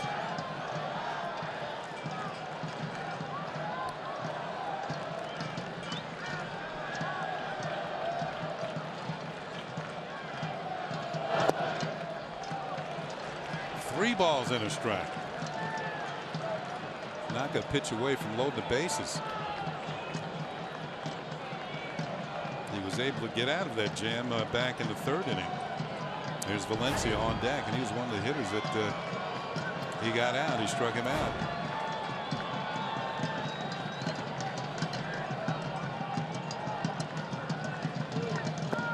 Ball 4. He walked him. 2nd walk of the inning and the game for Tanaka, and this one's going to load the bases. And here's Valencia, who was up in this situation in the 3rd inning and was called out on strikes. The designated hitter. Tanaka's kind of gotten himself into some trouble here. I mentioned that 3-1 split to Matt McBride, the leadoff walk in the inning. And then a split to Muncy that just kind of sat middle. Oh, here's where that ground ball rate could really work in Tanaka's favor. One of the best in the league at getting balls hit on the ground.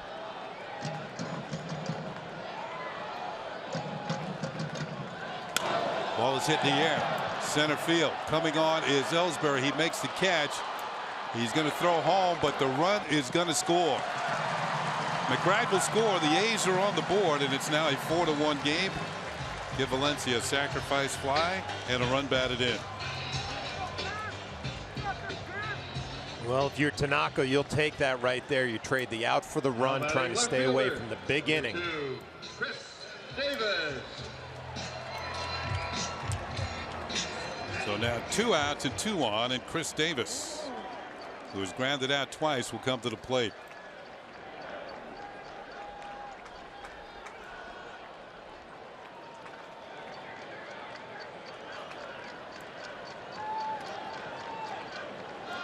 Very good speed on the bases for the A's with Crisp at second and Burns at first. Davis takes, and that is in there for a call strike. See Davis disappointed in himself. That was a pitch he could have hammered. So he flinches a little bit and realizes there's a hanging breaking ball. Wasn't able to pull the trigger. He's up a little bit. Now he's in the hole. No balls and 2 strikes. Pitch counted 77 for Masahiro Tanaka.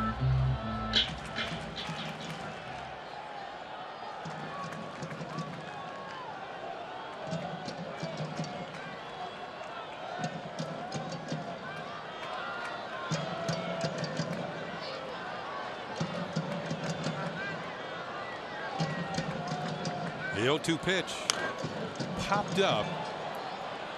Long run for Teixeira, and this one will be back in the seats just over the Yankee dugout. Have to catch your breath on the way back to the field after chasing foul balls in this ballpark. And we've talked about it every single time we've come here. First baseman really has to be adept at scooping balls out of the dirt, because when they get by you, runners can advance not 1 but maybe even 2 bases.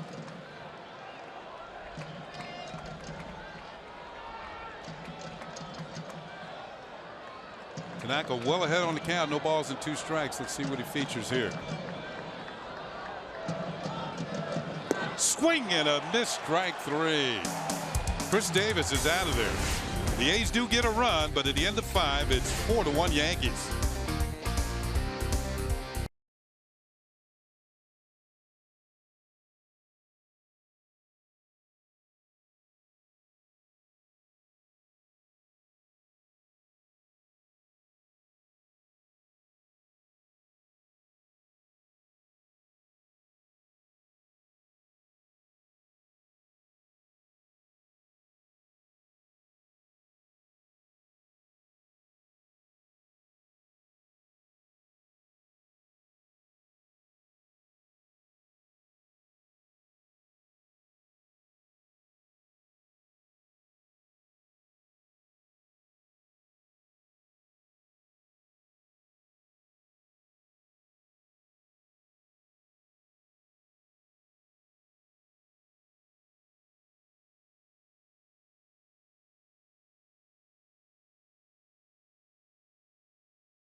Customers will miss the entire Yankee season on Yes. There are other TV providers that carry Yes, including DirecTV, Frontier, PlayStation Vue, Fios, and Sling TV. Don't miss any Yankee games on Yes. For more information, go to keepyesnetwork.com. First pitch swinging is Chase Headley. He lifts a high towering fly ball to left field for Chris Davis. And it's 1 pitch in, 1 out here in the 6th. Headley is now 0 for 3. And he will give way Now batting to Aaron 31, Hicks. Aaron Hicks. As I mentioned, pretty good crowd here. You can see a lot of fans sitting in the center field section here at the Oakland Coliseum. Aaron Hicks drove in a run with a sacrifice fly in the 4th inning. That was his 10th run batted in of the season. And he has also flied out to center. Squares around the bunt, taken all the way, and it's ball 1.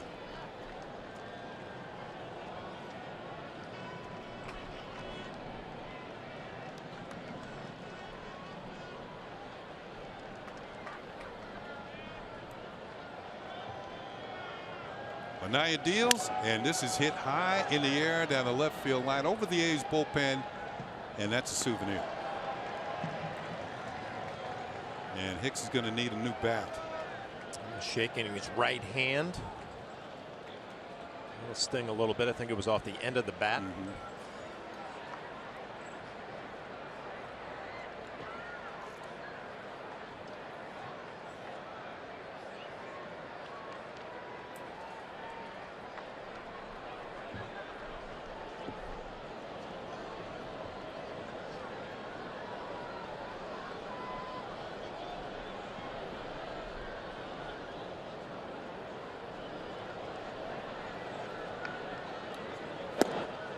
Swing and a miss, and it's a ball and 2 strikes.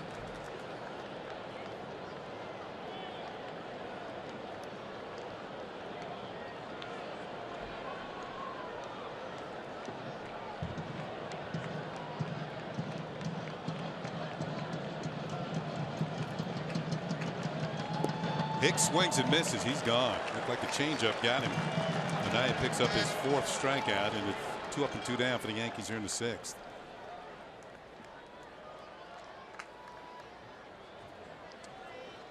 Well, here's Rob Refsnyder. A big 2-out double that drove in 2 runs in the 4th inning and made it 4-0.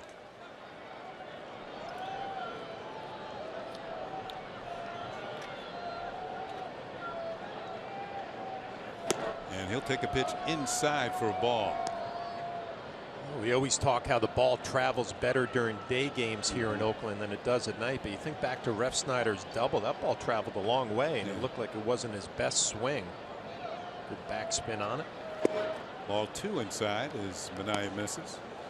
And it appeared all the time that Burns, and I think if Burns with his speed, it looked like he had a chance to make the play, but the ball got over his head, short hopped the wall. It's hard to tell in here. You know, you look at the flags, but the wind swirls, and we saw that last night. It's much windier here in the last night's ball game. Refsnyder, a little chopper towards the left side. Nice pick by Muncy, who throws him out.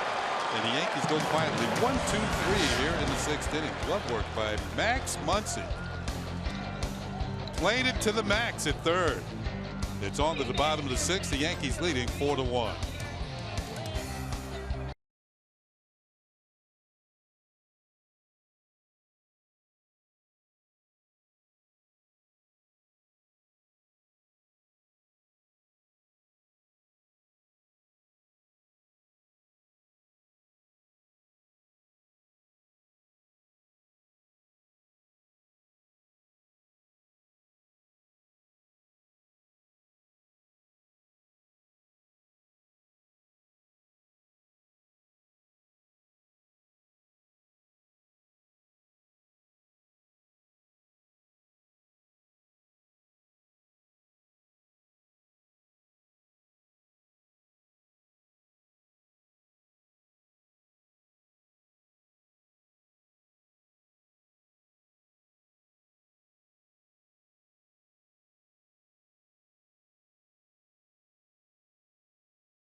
Episode of WB Mason presents the Joe Girardi Show as the Yankee skipper recaps the team's squeak out west. Plus, get Joe's take on the top plays of the week. All that and more tomorrow night following Yankees coverage only on Yes. Understand that assistant hitting coach Marcus Thames was on the Joe Girardi Show, so look out for him. And look out for the legends. They're coming up. Looks like their race is coming up here in Oakland. Yonder Alonso will get it started for the A's here in the 6th. And Tanaka deals, and Alonso takes a pitch in there for a call strike. Alonso will be followed by Semien and Coghlan. as the Yankees lead 4-1. Trying to make it 3 in a row here in Oakland, 4 in a row overall in the win column.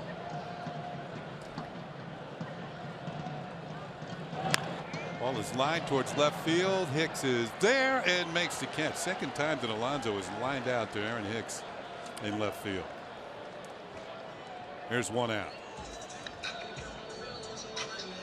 This is that time of the ball game. You start thinking about that bullpen. 3-run lead.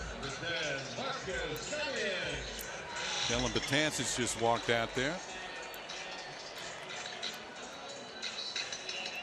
Well, Tanaka's done his part. He has rebounded nicely.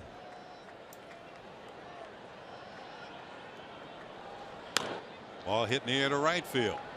Ref Snyder comes in. 2 down for the A's here in the 6th.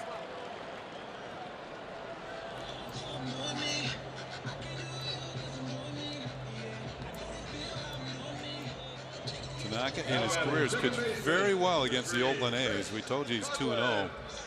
His ERA 1.32, and that has kind of gone down today.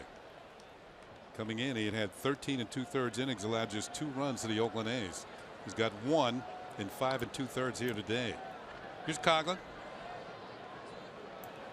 Lined out to left and struck out swinging. 1 of 4 Tanaka strikeouts. Just off the corner for ball 1.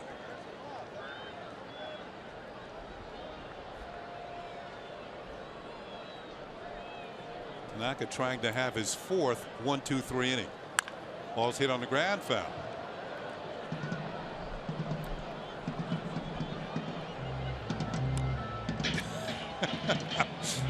You know why? That kid had a Yankee hat. He got the okey doke.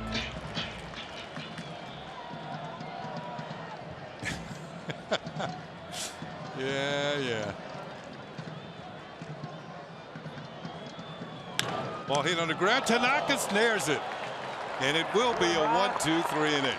Excellent fielding play by the Yankee pitcher. The A's go in order. It's on to the 7th here in Oakland.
Can't catch the games on TV. Now you can stream them live on your mobile device with the all-new Fox Sports Go app. Download the app and take the Yankees on Yes with you wherever you go. Available only for DirecTV, Optimum, and Time Warner cable subscribers. Well, Flash, they just had the Legends race here, and they have it at the top of the 7th of every game here in Oakland. And Ricky Henderson, Raleigh Fingers, and Dennis Eckersley, the Legends. And today it's Ricky with the win, and if it was real life, I think he'd win just about every time. But that's the way it should be. Sean Manaea back to work. Austin Romine first pitch swinging. But we were talking about the fact that last night that you actually threw out Ricky one time. One time. You got it. Now Ricky stole 54 bases against Jim Sundberg of the Texas Rangers. 54 times he made it. The catcher who caught him the most was Lance Parrish of the Tigers. Threw him out 17 times. Now Ricky wasn't afraid of getting thrown out. He's going. No. He's going to go again. But imagine Sundberg. He must have been just tearing his hair out. I mean, I know exactly how Jim Sundberg feels. Believe me. The all-time stolen base leader. Of course, came to the Yankees and was flying with the Yankees as well. A ground ball to second base. Easy play. Changes for the Athletics. Coco Crisp is now playing. Yeah, it was definitely a mentality with Ricky Henderson when he walked up to the plate. You knew. Everybody knew. Number 5, Jake Smolinski. Yankees lead 4-1 on our GMC scoreboard. Now batting number 17, Ronald Torreyes. Ronald Torreyes. Start at shortstop this afternoon. Didi gets the afternoon off. First pitch swinging, base hit right back up the middle.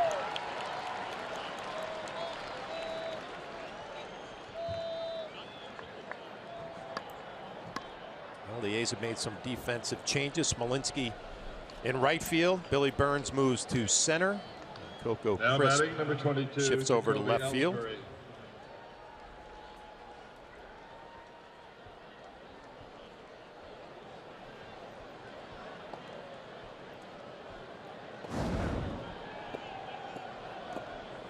have a visit to the mound again. Kurt Young, the pitching coach, has been out there plenty of times this afternoon. 92 pitches for Sean Manaea.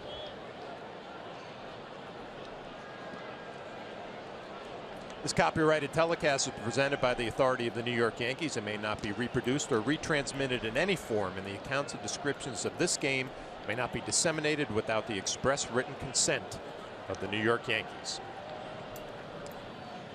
So with the maneuverings in the outfield, Chris Davis is out of the game. I don't know if I saw anything that would say that he was injured. I need to get back to you on that one.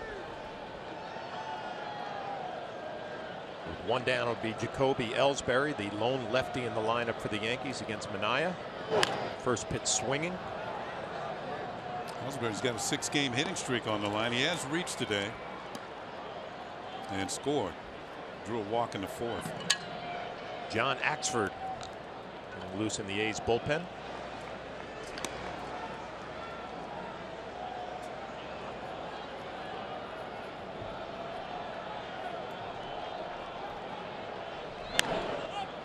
Ellsbury pops it up. Alonso in foul territory will make the play. But Jacoby 0 for 3 with a walk.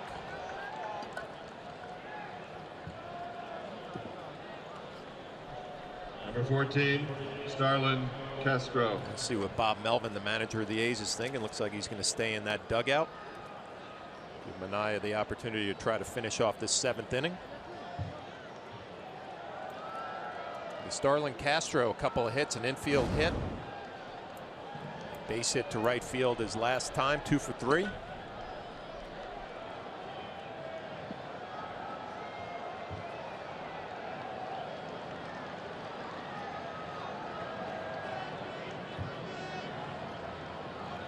First pitch swing again, hammers one down the line. It's a fair ball. Torreyes around second.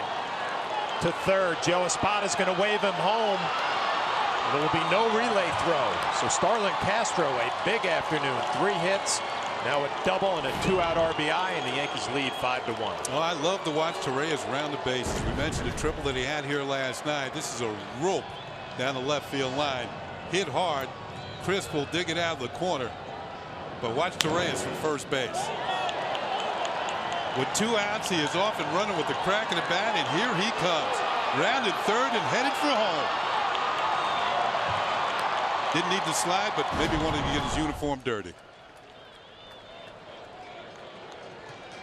Your attention, please. Well, with that swing of the bat, Bob Melvin's going to make a pitching change. Sean Manaea's afternoon is over. 5 runs, 7 hits. Responsible for Starlin Castro at second. The Verizon call to the bullpen. Going to be John Axford in for the Oakland A's. Yankees lead 5-1.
6 2/3, 6 hits, 5 runs, a couple of walks, 4 strikeouts, 95 pitches.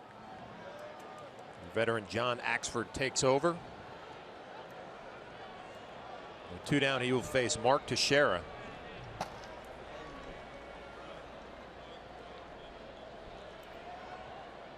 Yankees lead 5-1. Castro 3 hits on the afternoon. He's off of second base with that double. Teixeira first pitch swinging. We saw Axford in the first game of this series through an inning. You know, here I am predicting Castro will get the day off tomorrow. He might not after getting 3 hits today.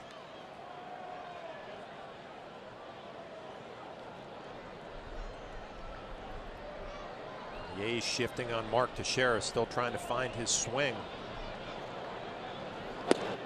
Takes a fastball for strike 2.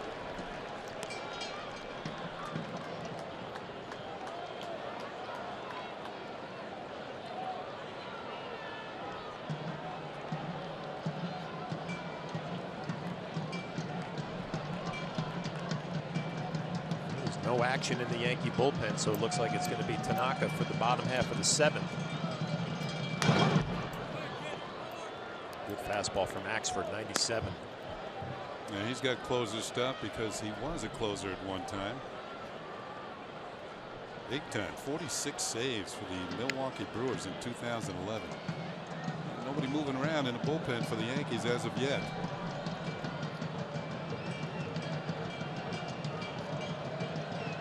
Ellen Betances just a spectator to this point.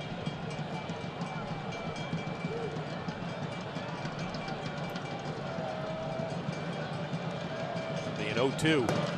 Fastball misses.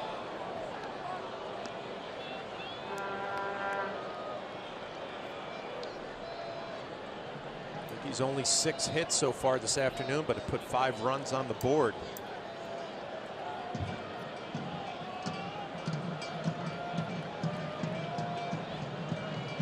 Castro with his 3 hits. Carlos Beltran has driven in another run this afternoon. Hicks a sacrifice fly. Ref Snyder a double, couple RBIs.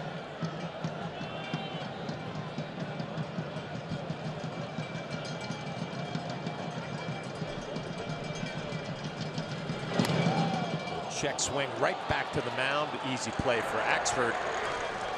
But the Yankees able to add on in the top of the 7th. A 2-out double from Castro, and they lead 5-1.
Summary, which is brought to you by your local Nissan dealer. Yankees leading 5-1. Masahiro Tanaka 6 innings already, couple of walks, 4 strikeouts. Ref Snyder a 2-run double. Starlin Castro 3 for 4 with an RBI double. 26 games for Jackie Bradley Jr. How about Joe Kelly? 96 pitches. What do you do? Flash your manager in the Boston Red Sox? You take him out? What Ryan said, he just came back off the disabled list. Yeah. I think I got to take my man out. Yeah. Tanaka back at it for the 7th inning. Jumps ahead of Matt McBride. GMC scoreboard 5-1 Yanks.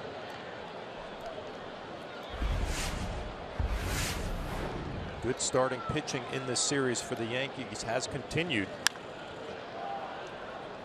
Jackie Bradley Jr. now, what, 26 games? 26. When do they start with the Jackie Bradley Jr. cuttings? In all games. In all games.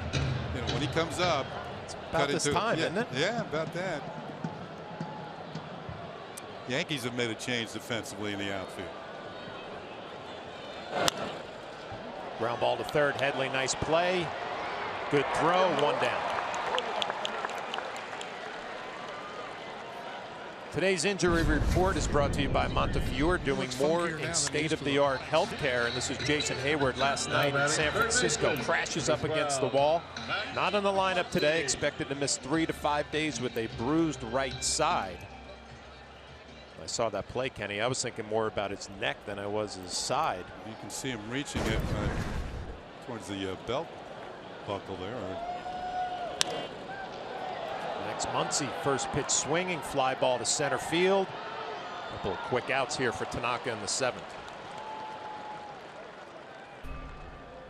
Here's what Tanaka's done this afternoon. He's allowed just a run on 5 hits. And along the way, he has struck out 4 Oakland A's, walked a couple, but for the most part, he's been in control. As the only run was scored in the 5th inning. That was due to a leadoff walk, and it's the only time he allowed the leadoff man to get on base. 2 down, back to the top of the order, Coco Crisp. Got a single in the 3rd, 1 for 3 on the afternoon. 90th pitch for Tanaka. Strike 1.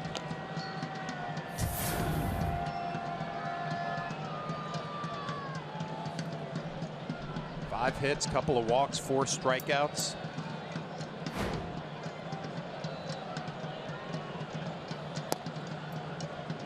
Well, the Yankees have an off day on Monday, so that means Tanaka's going to get another 5 days in between his starts, and that's what he seems to thrive best on. And he comes into this afternoon with that same rest period, and he's been outstanding today.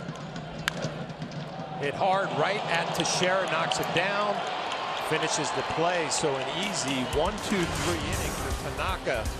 At the bottom of the 7th, he gets a little help from his defense. The Gold Glover, Mark Teixeira, able to knock it down and finish the play.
Hiro Tanaka. Yankees leading in this one.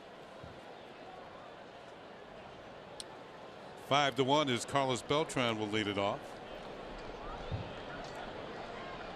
Beltran's driven in a run today. Axford's first pitch is knee high for a strike. There was a long conversation in between innings with Tanaka.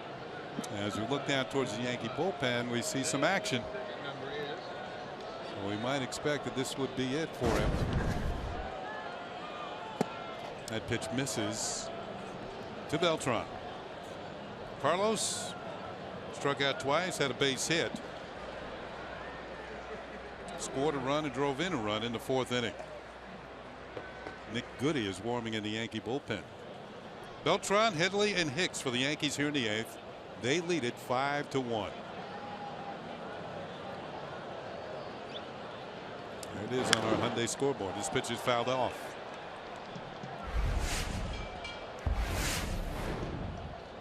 Beltran had 3 doubles here last night. Opening game of the series, had a home run and a double. And today it's been a run scoring single. There is Nick Goody.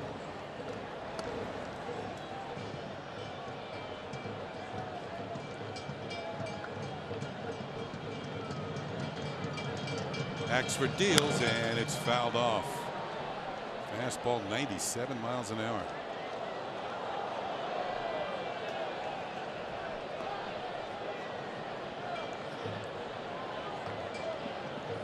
I wonder if Goody's warming up. They might go batter by batter if Tanaka stays in the game.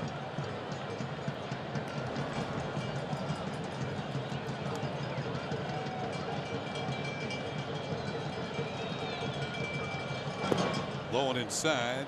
Beltran has to skip a little rope. We were talking about Tanaka and a number of days of rest between his starts. And his ERA has been pretty consistent. 4 days rest, he's 7-4 with a 3.39.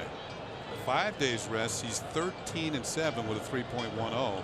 And 6+ days of rest, he is 6-1.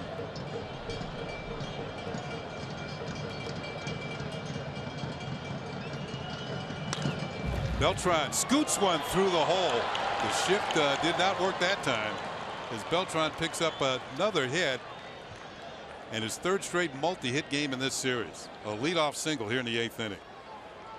We talked about it to the open of the show. He loves his DH spot. Alex Rodriguez sounds like he might be able to return after the off day on Monday. Carlos just slaps it the other way. Another base hit. No big deal. Looked like he saw that hole over there the whole time. Was just waiting for a pitch down and away to scoop through there. So a couple of base hits for Beltran today. It'll bring up Headley. Headley's got a streak in jeopardy here. He's reached base safely in 11 consecutive games. He's 0 for 3 this afternoon. He takes a pitch outside for ball 1.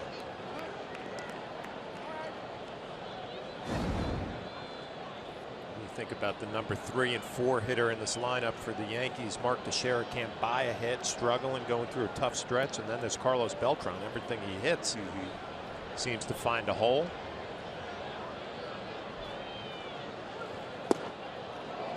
Ball and a strike on Headley as he swings through a fastball.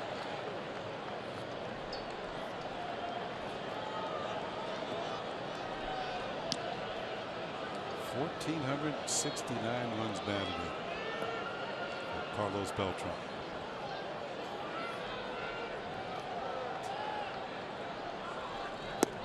That misses just inside, and it's 2-1 on Headley.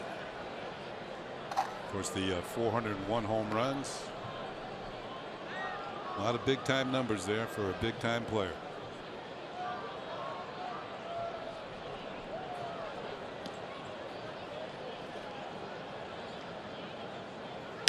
Headley hits a little blooper towards right center field. Coming on is Smolinski. He won't get it. Drops in for a base hit to throw to second. And Beltran just gets in there. So Headley keeps that streak going. He has now reached safely in a dozen straight ball games. As he picks up a bloop single to right field here in the 8th inning. The Yankees have 2 on and nobody out. Well, Chase Headley will take these hits any way they come after starting off the year in such a slow start. Gets jammed. Carlos Beltran, a good read, has to hustle into second base. Play right in front of him. Gonna get caught in no man's land. He picks it up a little bit. Here's where Joe Girardi fashioned his lineup. 3 consecutive switch hitters in the lineup. Ball jump over to the other side of the plate. Hicks is up there. Has had a sacrifice fly in 3 trips to the plate. Takes one outside for ball 1. We understand that Chris Davis, the A's left fielder, left the ball game with tightness in the right forearm. I thought I saw him flex his hand when he was up at the plate the last time. Well, we talked about the 12 players already on the disabled list for the Oakland A's. Now their best power hitter to leave the ball game. Good swing, fouled straight back.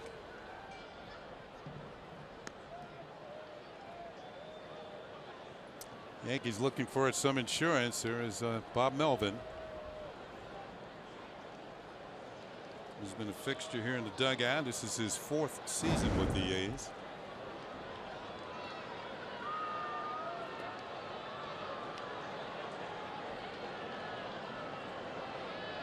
This is what you call the tack on portion of the game. Just trying to put it out of reach. Yankees up by 4. We're in the 8th.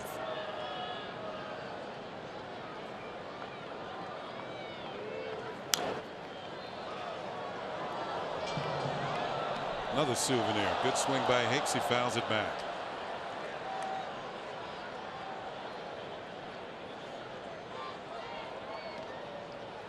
Axford has a live arm.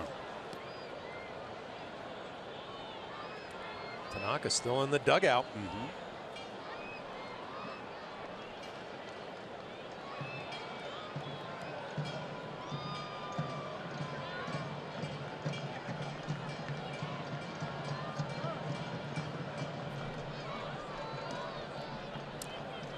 We understand that Joe Kelly still has a no-hitter going against Cleveland in the 7th inning, but he's thrown 99 pitches.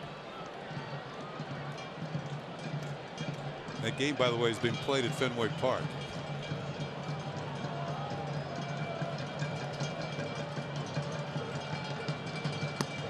Off the glove of McBride, and the runners are going to advance. That should be a wild pitch. You mentioned Axford and the live arm, 97 miles an hour, and it's elevated. McBride not able to come up with it. Checks the glove first to make sure he didn't make a miraculous save. They're calling that a pass ball. Isn't that a tough one? I think that's a pass ball. You do? Yeah, I always felt like if it didn't hit dirt, it was my responsibility to catch it. What are you, even you're 10 foot tall? Come on, Kenny could have made that play. All right. Swing and a miss, and he strikes out Hicks. So 1 down, 2nd and 3rd. Change of pass ball. Bob Melvin with Brett Gardner coming to the plate. Going to go to the bullpen for a left-hander and trying to hold the Yankees in check here in the 8th inning. So that'll be it for John Axford, and he'll give way to the left-handed pitcher. Brett Gardner will be coming up with runners at 2nd and 3rd and 1 out.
Yes is brought to you in part by Buick. Experience the new Buick for yourself at Buicks.com. By People United Bank, know your cash flow with mobile cash management, and by your Tri-Honda dealers. Hurry to your local Tri-Honda dealer for great deals on the 2016 models. So Brett Gardner with his first at bat. He came on as a defensive replacement. He comes up in a clutch situation, second and third, one out, and the infield in. And the new pitcher is Mark Zepchinski. We saw Zepchinski in the opening game of this series. He won an inning and third, allowed a hit, 2 strikeouts, and no walks. And he didn't allow a run.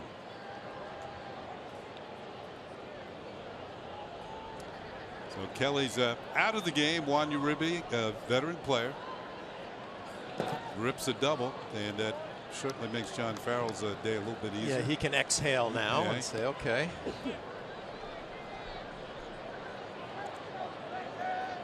Red Sox are winning 4-0 in that game. The A's have the infield almost in on the grass, a little bit more than halfway. Yankees have Beltran at third and Headley at second, leading 5-1. Ball is bounced foul. And it's 2 balls and a strike on Brett Gardner. There are his numbers on the year: 5 home runs, the 5th home run coming in the game in Arizona.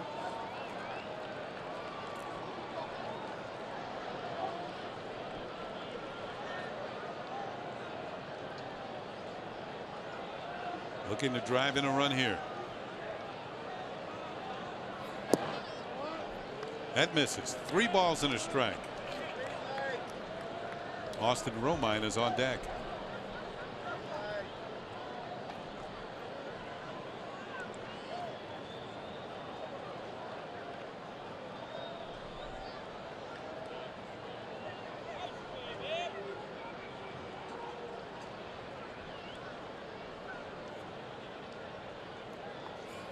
Swing and a miss, and now the count is full. 3-2.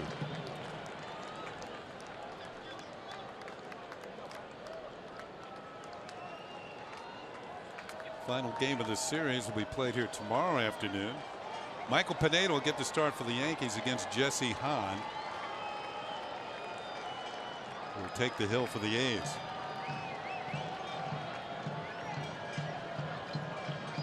Here's the 3-2 pitch. Gardner foul tips it into the glove of McBride, and he's out. So Zepchinski comes in, strikes out the left-hand hitting Gardner, and there are 2 down. Well, Brett Gardner gets his first at bat this afternoon. We'll take a look at the pitch by pitch. Breaking ball misses down. Fastball's down. And the count 2-0. Big swing, foul ball. Fastball down.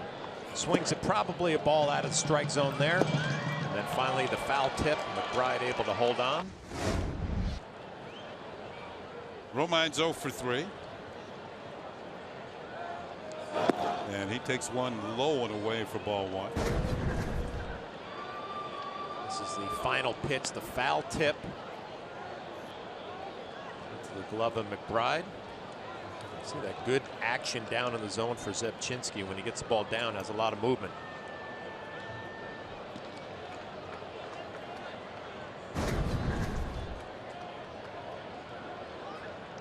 Well, Romine trying to make something happen here with 2 outs in the 8th.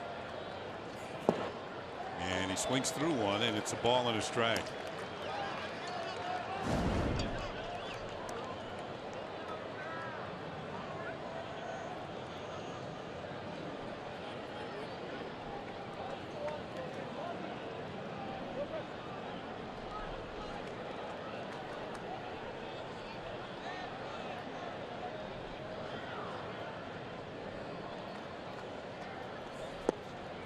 Same pitch.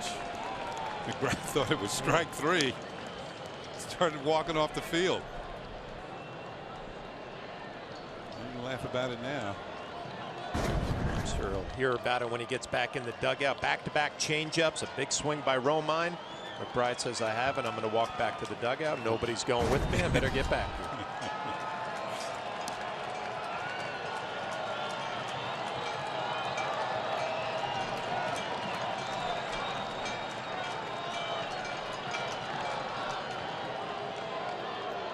He's going to go out and talk to Zepchinski to check on and see what the count is here. It's 1-2.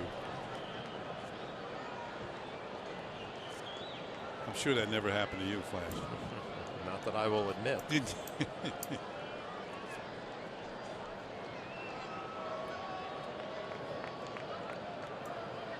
For the most part in this series, the Yankees have kept these A's fans pretty quiet in these first 3 games. The A's did score 3 runs last night, but the Yankees had a healthy lead in that one. They've scored 1 today, and they only scored 1 in the first game. That pitch is low, knocked down by McBride. 2-2 on Austin Romine. Looking for his first hit of the afternoon.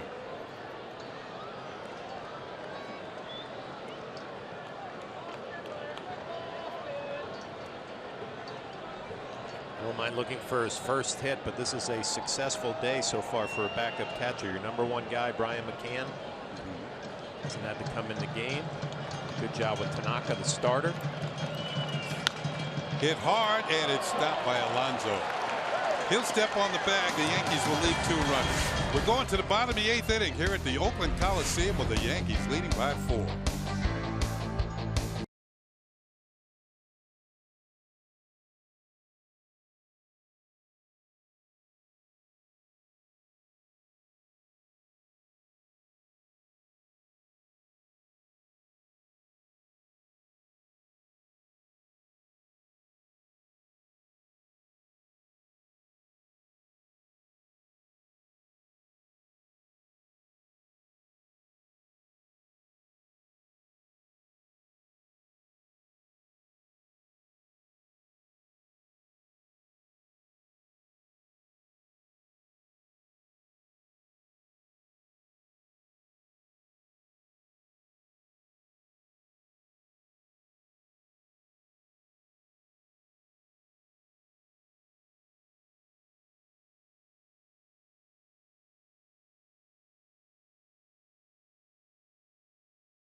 Those were the thrilling moments of the game, brought to you by Pepsi. Pepsi is giving you a chance to earn your pinstripes. Visit Yankees.com/pinstripes for more details. That's Pepsi Pinstripes.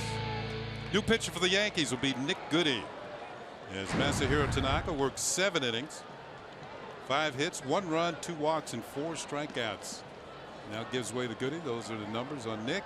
This will be his 7th appearance. 12 strikeouts in 9 innings. We love the fact he's only walked 1. Talk about it all the time, being able to throw strikes right away. Throws one here, and it's popped up. Chase Headley has it. 1 pitch and 1 out here in the bottom of the 8th inning. On our Hyundai scoreboard, it is 5-1. The Yankees have the lead. Come on, Chase, do it for Rockford. Now batting. This is Goody's first appearance of this series.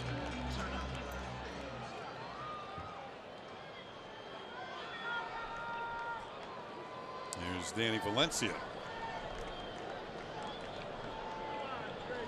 And he'll take a pitch, maybe a little bit low for a ball. Valencia has driven in the A's only run. That was a sacrifice fly in the 5th inning.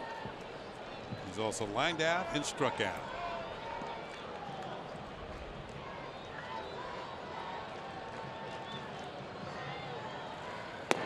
That's high. Goody falls behind. 2 balls and no strikes.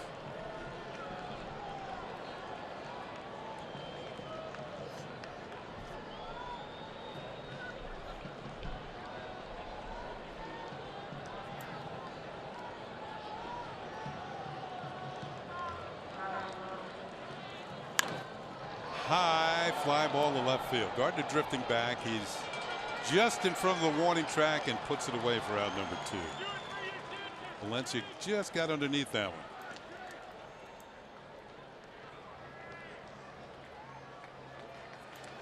We talked about the college programs that the players come from. And Nick Goody pitched for a good program at Louisiana State. They produced some very good teams over the years. Goody originally from Orlando, Florida, still makes his home there. Here's Jake Smolinski getting his first at bat of the afternoon. He took over in the 4th spot in the lineup when Chris Davis went out. We mentioned the tightness in the forearm for the A's left fielder.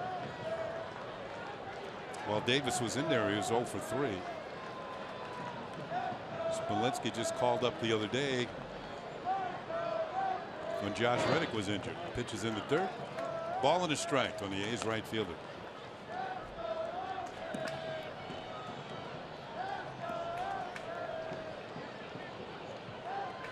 Yankees have the shift on with Smolinski at the plate. Starlin Castro just on the left field side of second base. Teixeira's home alone on the right side. Pitch is hit right to Starlin Castro, and that'll do it. The shift works perfectly. 1-2-3 for Nick Goody against the A's here in the 8th. It's on to the 9th inning. The Yankees are up by 4. Look out, Nick.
Check out tomorrow's starting pitchers, brought to you by Verizon.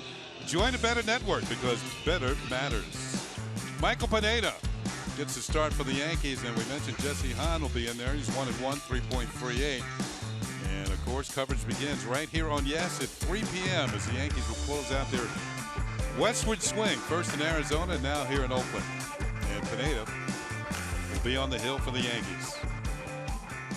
New pitcher for the Oakland A's to face Ronald Torreyes will be Sean Doolittle, the left-hander, former closer for the A's. Ryan Matson now has that role. And Doolittle deals, and he's got to get on fastball upstairs for ball 1. Doolittle missed 121 games last year, strained left shoulder, but he's back. His 21st game.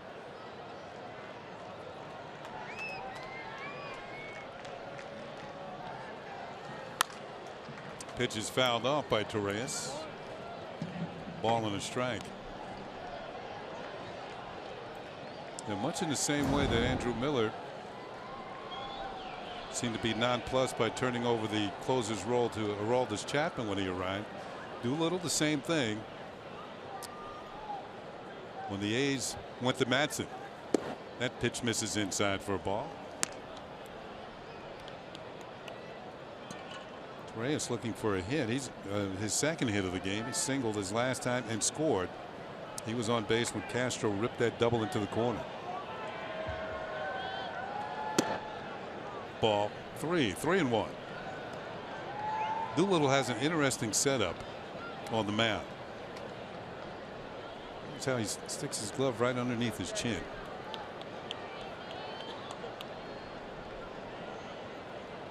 How many kids in the Oakland area do that?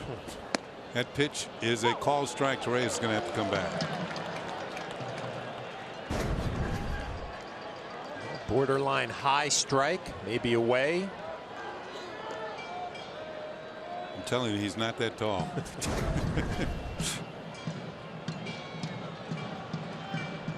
Here's the 3-2 pitch, and that one's high, and he does draw a walk. So a leadoff walk for Ronald Torreyes. He's been on base a couple of times. Well, this Yankee starters the last 4 games, you can see they've been doing some solid work. Starting with Nathan Eovaldi on Wednesday. 1 run, 1 hit. And then Ivan Nova, opening game of this series.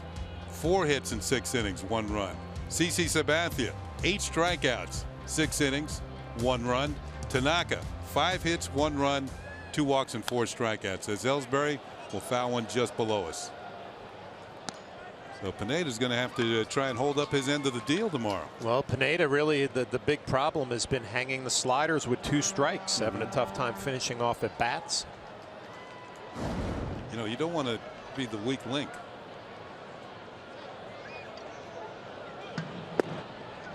Strike 2 to Ellsbury.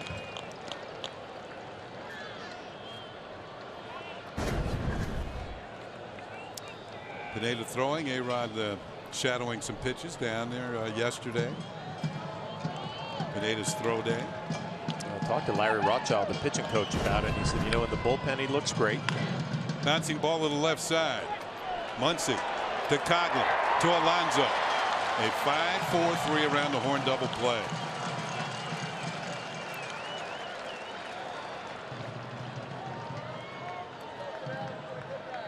Now you look at what the Yankee pitching has done those last 5 games. Just 6 walks handed out by the Yankee pitchers. Starlin Castro. So 2 outs now. Nobody on the 9th inning. Starlin Castro has had himself a pretty good day. He scored a run, driven in 1, and he has 3 hits, including his 9th double of the year. There's Pineda. And getting back to Pineda and what Larry Rothschild said in the pen, everything's good. He'll show it to you during the ball game, but he just wants to add on and try to make pitches a little better than they have to be with 2 strikes, and he's making some mistakes because of it. Strike 1 call to Castro. So I guess my point is, as a pitching coach, there's really nothing to work on because mechanically everything's fine. You just have to get a pitcher to slow down a little bit. See if Brian McCann is back in there tomorrow. That pitch is a little high. 1-1.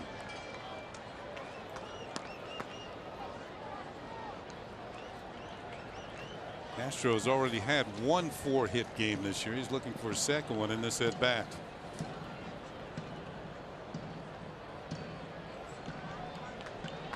He's also had his second 3-hit game of the year today. Bounce that one back, and it's 1-2.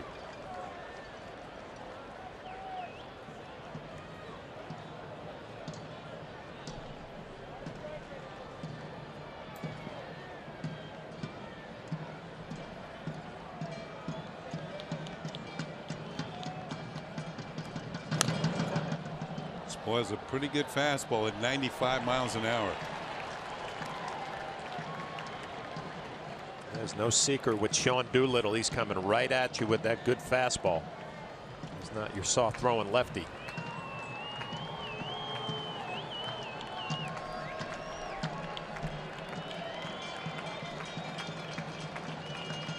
Swing and a miss, and Doolittle sets down the Yankees here in the 9th.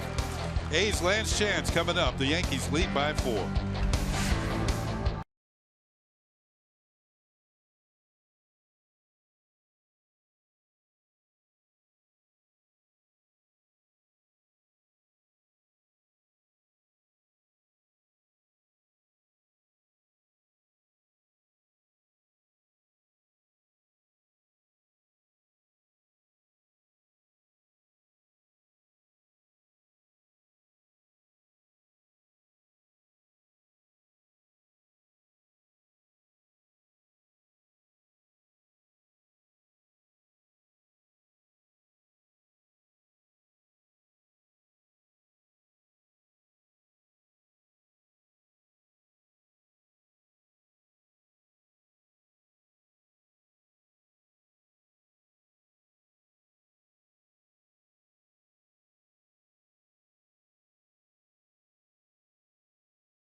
After the final out for the WB Mason postgame on Yes, Ryan Rucco is back in the studio with highlights from today's matchup, plus Meredith Marakovich has a reaction from the clubhouse. All that and more coming up only on Yes. A lot of scenic views here in the Bay Area. Golden Gate Bridge. Nick Goody into his second inning, set down the A's 1-2-3 in the eighth, trying to do the same thing here in the ninth and preserve a Yankee victory. Give them 4 in a row. And he will get Yonder Alonso, followed by Marcus Semien and Chris Coghlan, scheduled hitters for the A's. Alonso's 0 for 3. He's hit the ball hard twice, but both times right at Aaron Hicks, who was in left field at the time. Now he's in right. Brett Gardner's in left. First pitch from Goody is a little bit high for ball 1.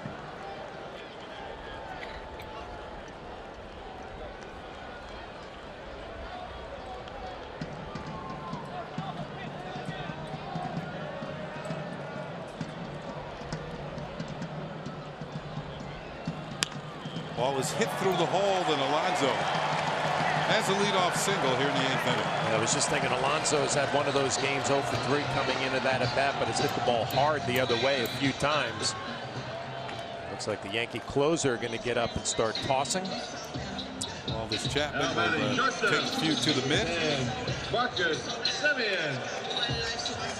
And Larry Rothschild's going to come out and talk to Nick Goody. Kind of slow things down here and gives Chapman a few minutes to warm up. The A's were averaging 6.5 runs per game during their 4-game winning streak, but they've scored a total of 5 runs in 3 games against the Yankees. That's how strong the Yankee pitching has been. Home plate umpire Pat Hoberg is on his way to the mound to break this up. And before he gets there, Larry Rothschild is going to turn, head back to the dugout. Chapman's got time to throw 3 or 4 pitches down there, just in case he's needed.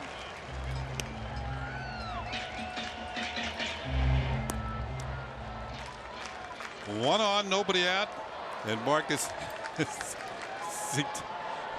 Semien is coming to the plate. Well, sometimes those mascots are kind of terrifying for the youngsters. Semien takes a pitch in there for a call strike.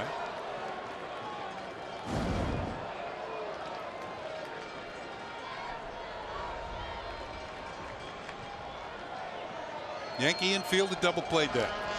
Semien today is 1 for 3, had a base hit in the 2nd inning.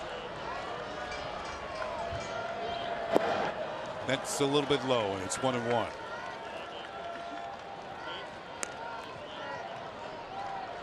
Yankees 5, A's 1. Last chance for Oakland here in the 9th inning.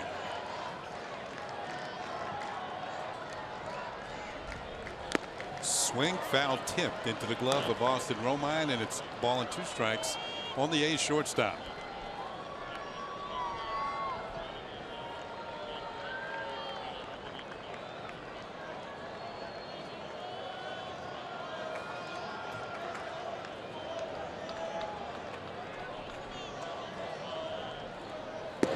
Check swing, a little bit low, 2-2.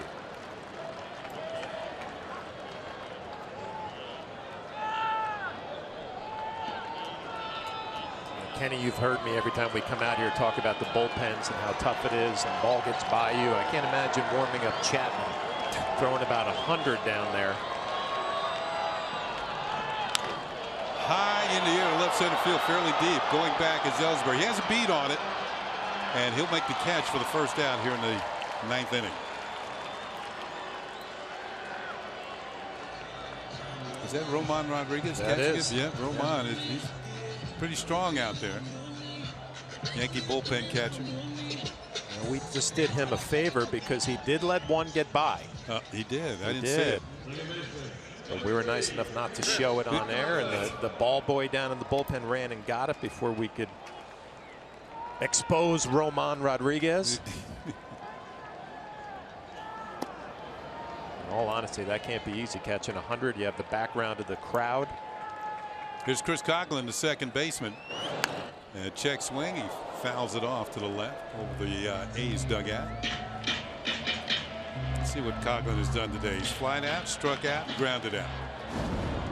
Hit the ball hard twice though. Struggling, 161.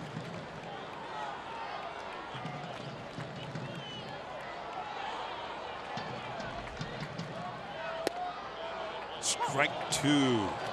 Goody with a good breaking ball on the inside corner.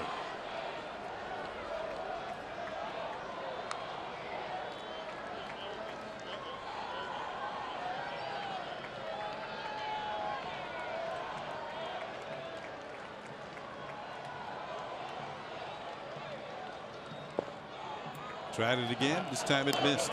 Ball and 2 strikes.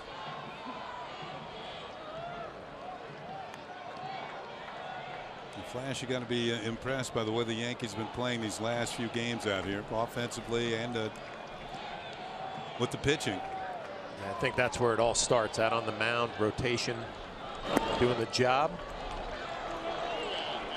2-2 now on Coughlin.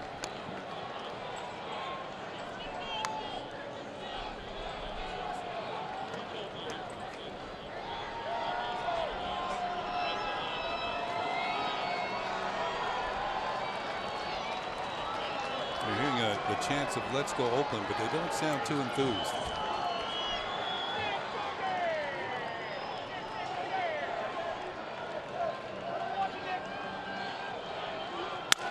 Ground ball, and that's going to be a broken bat foul ball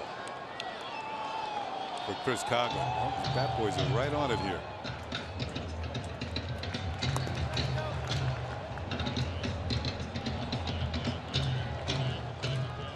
I think they're right on it because the dugouts is so far away.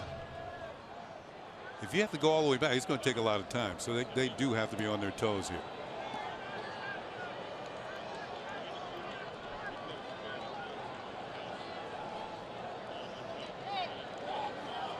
Goody faced with a 2-2 pitch to Coughlin.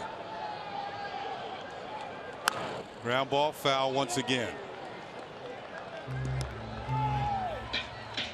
Lamont doing it all. Yeah.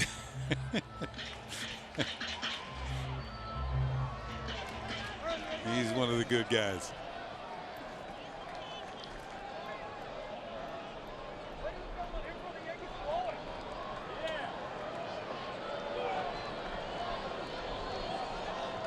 Goody deals. Full count. He stayed on the inside corner to Coughlin.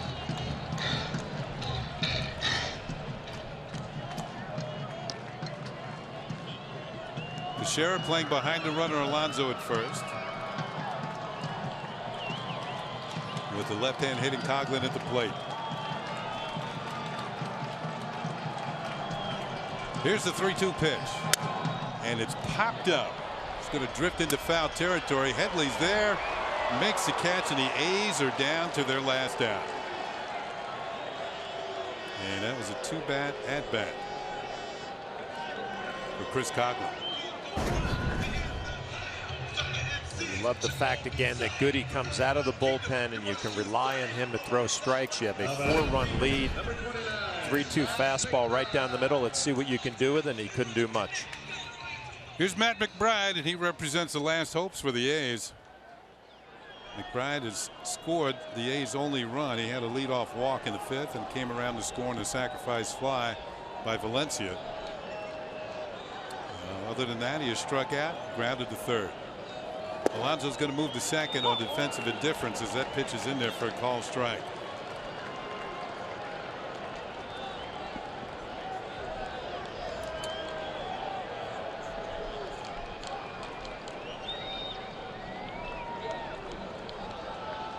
Goody trying to nail this one down. Popped up. Short center field. Castro going back. Ellsbury coming on. He's got it. And the Yankees have now won 4 in a row, 3 in a row over these A's here in Oakland. And they get a chance to celebrate in the middle of the diamond. There's your final score. The Yankees 5 and the A's 1. Castro had a big day. Had an RBI double along with 2 singles.